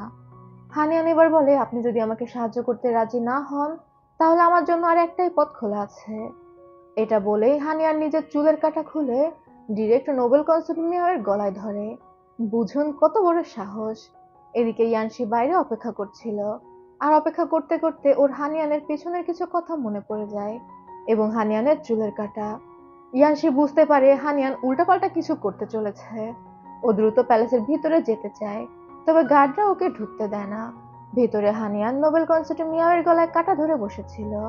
তবে নোবেল কনসার্ট মিয়াও খুব ঠান্ডা ভাবে বলে, তোমার টার্গেট তোমার বাবা সিয়াং, কারণ কি? হানিয়ান তখন বলে সে এটা ডিজার্ভ করে। মিয়াও তখন হানিয়ানের মায়ের কথা জিজ্ঞাসা করে। হানিয়ান তখন বলে শহরের বাইরে তার মৃতদেহ খুঁজে পাওয়া গিয়েছে, আর তার পিঠে অনেকগুলো ছুরির আঘাত ছিল। এটা শুনে নোবেল কনসার্ট মিয়াও কান্না করে ফেলে। সে বসে কান্না করতে করতে বলে, আমি ভেবেছিলাম হয়তো ওয়েন এখান থেকে পালিয়ে গিয়েছে, অবশেষে সে এই খাঁচা থেকে মুক্ত হতে পেরেছে এবং নিজের স্বপ্নের জীবন বেছে নিয়েছে। কিন্তু আমি জানতাম না ওর জীবন ওকে সেই সুযোগ দেয়নি। আমি আর তোমার মা একসাথে বড় হয়েছি। আসলে আমি জানতাম না সেদিনের সেই খেলায় রাজার জন্য কনসার্ট সিলেকশন হবে। তবে তোমার মা জানতো। তাই আমি সবসময় মনে মনে তোমার মাকে ব্লেম দিতাম। তার জন্যই আমি এই প্যালেসে আটকে গিয়েছি। কিন্তু আজ আমি বুঝতে পারছি আমার থেকেও খারাপভাবে জীবন কাটিয়েছে সে। এবার নোবেল কনসার্ট মিয়াও হানিয়ানকে সাহায্য করতে রাজি হয়। হানিয়ান তো এটা শুনে অনেকটা খুশি হয়ে যায়। আর ও যখন বের হয়ে আসে, ইয়ানশি তো একদম ভীত চোখে ওর দিকে তাকিয়েছিল। হানিয়ান সেখানে এসে দাঁড়িয়ে মুচকি হাসি দেয়। এরপরে দেখা যায় প্রধান জজ ইয়ানশিকে ডেকে পাঠিয়েছে, কারণ রাজা ইয়ানশির উপর আরো একটা কেসের দায়িত্ব দিতে চাচ্ছিল। আর এই ব্যবস্থাও হানিয়ান করেছিল। নোবেল কনসার্ট মিয়াওয়ের রেপুটেশন নষ্ট হয়ে গিয়েছে। আর রাজা চাচ্ছিল কারা নোবেল কনসার্ট মিয়াওয়ের বিরুদ্ধে ষড়যন্ত্র করছে এই বিষয়টা ইনভেস্টিগেট করতে, এবং সেই দায়িত্ব ইয়ানশিকে দেওয়া হয়। অবশ্যই নোবেল কনসার্ট মিয়াওয়ের কথায়। ইয়ানশি তখন জানায় এটা ইনভেস্টিগেট করতে হলে তো বিভিন্ন সরকারি অফিসে যেতে হবে, আর সেখানে তল্লাশিও করতে হবে। তাহলে আমি বিভিন্ন সরকারি অফিসে ঢোকার অনুমতি কিভাবে পাবো? প্রধান জজ জানায় রাজা অলরেডি ইয়ানশিকে সমস্ত সরকারি অফিসে ঢোকার অনুমতি দিয়ে দিয়েছে, মানে একটা ব্যাজ দিয়ে দিয়েছে। ইয়ানশি তো এটারই অপেক্ষায় ছিল। আর হানিয়ান এই কাজটা করেছিল যাতে ইয়ানশি মিনিস্টার আনে সেই বক্সটা খুঁজে বের করতে পারে। বুঝুন কত গভীর খেলা খেলেছে দুইজনে। এদিকে হানিয়ানের বাবা লাইব্রেরিতে কাজ করার সময় রুইন তার কাছে এসে জানায় হানিয়ান নোবেল কনসার্ট মিয়ার সাথে দেখা করেছে। তাকে নাকি আজ নোবেল কনসার্ট মিয়া প্যালেসে ডেকে পাঠিয়েছে। আর তারা যখন কথা বলেছে কোনো মেইড সেখানে ছিল না। এটা শুনেই তৌহিদ প্লাস সিয়াং টেনশনে পড়ে যায়। তখনই একজন গার্ড এসে জানায় রাজার তরফ থেকে আদেশপত্র এসেছে। যে আদেশপত্রে লেখা ছিল সিয়াং খুব ধীরে ধীরে কাজ করছে। তাই রাজার মনে হচ্ছে যে সিয়াং রাজাকে ঠকাচ্ছে। সিয়াং যেন 10 দিনের মধ্যে সমস্ত বই লেখা কমপ্লিট করে এবং ম্যাপ ও আর্ট করা কমপ্লিট করে। রাজা এই বিষয়ের উপর গভীর নজরদারি করবে। এই আদেশপত্র যখন পড়া হচ্ছিল, হানিয়ান ওর বাবার প্যালেসের সামনে এসে দাঁড়ায় এবং হানিয়ানের মুখের হাসি বলে দিচ্ছিল যে ও জিতে গিয়েছে। এরপরে দেখা যায় হানিয়ান ওর বাবা এবং রুইনের সাথে বসে কথা বলছে। হানিয়ানের বাবা হানিয়ানকে বলে তুমি কি চাচ্ছ? হানিয়ান তখন দাঁড়িয়ে রুইনকে বলে আমি এখানে এসেছি আপনার জন্য। আপনি আর ইউশান যত দ্রুত সম্ভব প্যালেস ছেড়ে চলে যান, না হলে এই লোকটার সাথে আপনারাও ফেঁসে যাবেন। হানিয়ানের বাবা এগিয়ে আসে হানিয়ানকে চা দিতে। তবে হানিয়ান কাপটা মাটিতে ফেলে দেয় আর বলে 10 দিন পর আপনি এভাবেই মাটিতে গুড়িয়ে পড়ে থাকবেন। বলেই হানিয়ান বের হয়ে যায়। হানিয়ানের বাবা পেছন থেকে হানিয়ানকে ডাকতে থাকে আর বলতে থাকে তোমার মা যদিও আমাকে ছেড়ে চলে গিয়েছে, কিন্তু আমি এখনো তোমার বাবা। তুমি তোমার বাবার সাথে এমনটা কিভাবে করতে পারো? আমি তোমাকে কখনো বাজেভাবে ট্রিট করিনি, মানে একদম দুধে ধোয়া তুলসী পাতা। হানিয়ান প্যালেস থেকে বের হয়ে যায়। তবে সিয়াং যখন বের হতে যায়, গার্ডরা ওকে আটকে দেয়। মেং জানায় 10 দিনের মধ্যে আপনাকে কাজ সম্পূর্ণ করতে হবে, আর রাজা আদেশ দিয়ে দিয়েছে আপনি যেন এই 10 দিন প্যালেস থেকে না বের হন। হানিয়ান ঘুরে দাঁড়িয়ে বলে আপনি নিজের এই অবস্থা নিজেই করেছেন। বাইরে তো অনেক শত্রু রয়েছে, আপনার জীবনের ঝুঁকি হতে পারে। এটা বলে হানিয়ান সেখান থেকে চলে যায়। তবে সিয়াং তো বসে থাকার পাত্র না। সে ফিরে আসে আর রুইনকে বলে যদিও আমি বাইরে যেতে পারবো না, কিন্তু বাইরে থেকে তো মানুষ আমার কাছে আসতে পারবে। তুমি দয়া করে ডিউক শেনকিকে চিঠি পাঠাও, আমি তার সাথে দেখা করতে চাই। হানিয়ানের বাবা তো জানতোই যে শেনকির সাথে হানিয়ানের একটা ঝামেলা রয়েছে। পরবর্তী সিনে দেখা যায় লিনজি হানিয়ানের কাছে এসে বলে আমি তোমার জন্য অনেকক্ষণ ধরে অপেক্ষা করছিলাম। আর তারপরেই মুখটা একটু কালো করে জিজ্ঞাসা করে তুমি কি এখনো আমাকে মেনে নিতে পারছো না? হানিয়ান তখন লিনজিকে নিজের কাছে ডাকে আর বলে লিনজি, ধরো আমি এমন কোনো কাজ করলাম যেটা শুনে তোমার খারাপ লাগলো, যেটা তোমাকে কষ্ট দিল, তারপরেও কি তুমি চাইবে আমি তোমার মা হই? লিনজি তখন বলে তুমি আমার বাবাকে বিয়ে করেছো, কিন্তু তুমি চাও না আমি তোমাকে মা বলে ডাকি। আমার মা হতে চাও না। এটাই তো আমাকে সবচেয়ে বেশি কষ্ট দেয়। আমি শুধু এটা অনুভব করি যে তুমি আর আমি একরকম। আমিও আমার মাকে মিস করি, তুমিও তোমার মাকে মিস করো। যেহেতু আমরা একই রকম, তাহলে তো আমরা একে অন্যের দুঃখ বুঝতে পারি। আমার যখন মাকে মনে পড়বে আমি তোমাকে জড়িয়ে ধরবো, আর তোমার যখন তোমার মাকে মনে পড়বে তুমি আমাকে জড়িয়ে ধরবে। বুঝুন কত ফাঁকা একটা বাচ্চা। এটা শুনে হানিয়া অনেকটা ইমোশনাল হয়ে যায় আর ও লিনজিকে জড়িয়ে ধরে। তারপর বলে আমি এই জিনিসটা তো আগে ভেবে দেখিনি। সত্যি তো আমরা একই রকম, আমরা কখনো মায়ের ভালোবাসা পাইনি। আর তারপর লিনজিকে হানিয়ান অনুমতি দেয় ওকে মা বলে ডাকার জন্য। লিনজি তো এটা শুনে মহা খুশি। এরপরে আমাদের ইম্পেরিয়াল এক্সামের রেজাল্ট দেখানো হয়। ওয়েনশেন এবার পরীক্ষায় প্রথম হয়েছে। সবাই ওয়েনশেনকে অভিনন্দন জানাচ্ছিল। হানিয়ান ওই জায়গা দিয়ে পাস করছিল। আরও দেখতে পায় ওয়েনশেন প্রথম হয়, সবাই ওকে অভিনন্দন জানাচ্ছে। ওয়েনশেনও দেখতে পায় হানিয়ান সেদিক থেকে যাচ্ছে। হানিয়ান তখন মুচকি হেসে ওয়েনশেনকে অভিনন্দন জানায় আর তারপর নিজের মতো সেখান থেকে চলে যায়। আবার আমাদের ডিউক সেনকিকে দেখানো হয় যে হানিয়ানের বাবার সাথে দেখা করতে এসেছে এবং প্রচন্ড রেগে বলছে, আপনি সাধারণ একজন লাইব্রেরিয়ান, আপনি নিজে আমার প্যালেসে না গিয়ে আমাকে ডেকে পাঠিয়েছেন। আপনার সাহস দেখে তো আমি অবাক হচ্ছি। হানিয়ানের বাবা তখন বলে, আমার কাছে কোনো উপায় নেই, রাজা আমাকে গৃহবন্দী করেছে, আমি চাইলেই যেতে পারবো না, কিন্তু আপনার সাহায্য আমার খুবই প্রয়োজন, আপনাকে ছাড়া আমি আমার মেয়েকে বাঁচাতে পারবো না। সেনকি জিজ্ঞাসা করে হানিয়ানের বাবার কথার মানে কি। হানিয়ানের বাবা তখন বলে, হানিয়ান আমার অনেক আদরের মেয়ে, আপনি দয়া করে তাকে বাঁচান। সেনকি রেগে বলে, হানিয়ান আমাকে ঠকিয়েছে, ও ছলনার জন্য আমি আমার ওয়াইফকে ডিভোর্স দিয়ে দিয়েছি, আর এখন এসে বলছেন আমি ওকে বাঁচাবো। যদি নোবেল কনসার্ট মিয়া ওকে প্রোটেক্ট না করতো, ওকে আমি বহু আগেই মেরে ফেলতাম। হানিয়ানের বাবা তখন বলে, এখানেই তো সমস্যা, রাজার সাথে নোবেল কনসার্ট মিয়ার সম্পর্ক নষ্ট হয়ে গিয়েছে, মন্ত্রীদের সমস্ত অভিযোগপত্রের জন্য নোবেল কনসার্ট মিয়ার রেপুটেশনও নষ্ট হয়েছে, সে এখন সবচেয়ে ভঙ্গুর জায়গায় দাঁড়িয়ে আছে, যে কোনো সময় তার মৃত্যুদণ্ডের শাস্তি হতে পারে। আর হানিয়ান যেহেতু তার কাছের, হানিয়ানও এতে জড়িয়ে পড়বে। হানিয়ান জড়িয়ে পড়লে আমার পরিবারও জড়িয়ে পড়বে। আমার পরিবারে কেই বা আছে, দুইটা মেয়ে একটা ছেলে, তাও আমার ছেলেটা মারা গিয়েছে। হানিয়ান ইয়াসির সাথে মিলে আমার কথা শুনছে না, আমি এখন কি করব? হানিয়ানের বাবা ইচ্ছা করে তার দুই মেয়ের কথা এখানে উল্লেখ করে, কারণ সে জানতো সেনকি বিয়ের জন্য পাত্রী খুঁজছে। তবে কোনো ফ্যামিলি সেনকিকে মেয়ে দিতে রাজি না, কারণ সারা শহর জানে যে সেনকি কেমন অত্যাচারী। আর হানিয়ানের বাবার টোপটা সেনকি ঠিকই গিলে ফেলে। সে বলে, তাই তো, তোমার তো আরো একটা মেয়ে আছে যে ঘোড়া চালাতে পছন্দ করে। এবার সেনকি হানিয়ানের বাবার কাছে ইউশানকে বিয়ে করার প্রস্তাব দেয়। হানিয়ানের বাবা সেনকির পায়ে পড়ে যায় আর বলে, ইউশান কি আপনাকে বিয়ে করতে রাজি হবে? তাছাড়া এই সিদ্ধান্ত আমি একা নিতে পারবো না, রুইনকেও এই বিষয়ে জানাতে হবে। সেনকি সেখান থেকে চলে যায়। তবে হানিয়ানের বাবা শয়তানি হাসি দেখলেই বোঝা যায় সে এমনটাই চাচ্ছিল। রুইন পাশে থেকে সবকিছুই শুনতে পায় আর সে হানিয়ানের বাবার কাছে এসে বলে, এটা তো আমাদের ইউশানের জন্য সৌভাগ্য, যদি সেনকির সাথে ইউশানের বিয়ে হয় তাহলে আপনি সেনকির সাপোর্ট পাবেন, আর ইউশানও অনেক নোবেল ফ্যামিলিতে যেতে পারবে। হানিয়ানের বাবা কান্নার ভান করে বলে, ইউশান কি রাজি হবে? রুইন তখন জানায়, আমি ইউশানকে রাজি করব, ও তো এমনিতেই ক্ষমতালোভী। আর এরপরে রুইন ইউশানকে গিয়ে বোঝাতে থাকে সেনকিকে বিয়ে করতে রাজি হওয়ার জন্য। তবে ইউশান তো এক বাক্যে জানিয়ে দেয় সে ওই বুড়ো বেটাকে বিয়ে করবে না। ইউশান যদি সেনকিকে বিয়ে করে তাহলে ইউশান হবে তার 4 নম্বর বউ, আর ওই লোক যে তার বউদের উপর অত্যাচার করে এটা সারা শহরের মানুষ জানে। রুইন কিভাবে পারছে তার মেয়েকে ওই লোককে বিয়ে করতে বলার জন্য। রুইন তখন বলে, ইয়ানসির জন্য অপেক্ষা করতে করতে তুমি বয়স বাড়িয়েছ, আমি তোমার বিয়ের জন্য অনেক ফ্যামিলিতে কার্ড পাঠিয়েছি, কিন্তু তারা তোমাকে কনকুবাইন করার প্রস্তাব দেয়। আরো একটা জিনিস ভেবে দেখো, এখন হানিয়ান আর ইয়ানসির বিয়ে হয়ে গিয়েছে। হানিয়ান নোবেল কনসার্ট মিয়াওয়ের কাছের মানুষ, সারা শহরের মেয়েরা হানিয়ানকে তো পুরো মাথায় করে নাচছে। এখন যদি তুমি সেনকিকে বিয়ে করো, তুমি কিন্তু হানিয়ানের থেকে উপরে উঠে যাবে। হানিয়ান বাধ্য হবে তোমার সামনে মাথা ঝুঁকিয়ে তোমাকে গ্রেটিং করতে। মানে ইউশান এই বিয়েটা যদি করে নেয় তাহলে সে হানিয়ানকে ছোট করতে পারবে। আর শুধুমাত্র হানিয়ানের উপর রাগ থেকে ইউশান বিয়ে করতে রাজি হয়ে যায়। তবে ও তো মনে মনে একদমই খুশি ছিল না। রাতের বেলা ইউশান ওর ঘোড়াটাকে ছেড়ে দেয়। ছেড়ে দেওয়ার সময় প্রচন্ড কান্না করতে থাকে আর বলতে থাকে, আমার নিজেরই বাড়ি নেই, আমি তোমাকে কোথায় নিয়ে রাখবো? অবশ্যই ডিউশন কি তার প্যালেসে তোমাকে নিতে দিবে না।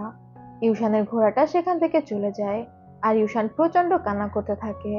এরপর ইউশান তার ঘোড়ার সমস্ত জিনিসপত্র পুড়িয়ে দেয়, সাথে ইউচির দেওয়া একটা জিনিস যেটা ওর অনেক পছন্দ ছিল। সবকিছু পুড়ে যেতে দেখে ইউশান সেখানে দাঁড়িয়ে কান্না করতে থাকে। বেচারির জন্য আমার বেশ মায়াই লাগে। এখানেই আজকের পর্বটা শেষ করছি। পরবর্তী এবং শেষ পর্বের জন্য অবশ্যই আমার চ্যানেল সাবস্ক্রাইব করে আমার পাশে থাকবেন। আজ তবে যাচ্ছি, আল্লাহ হাফেজ।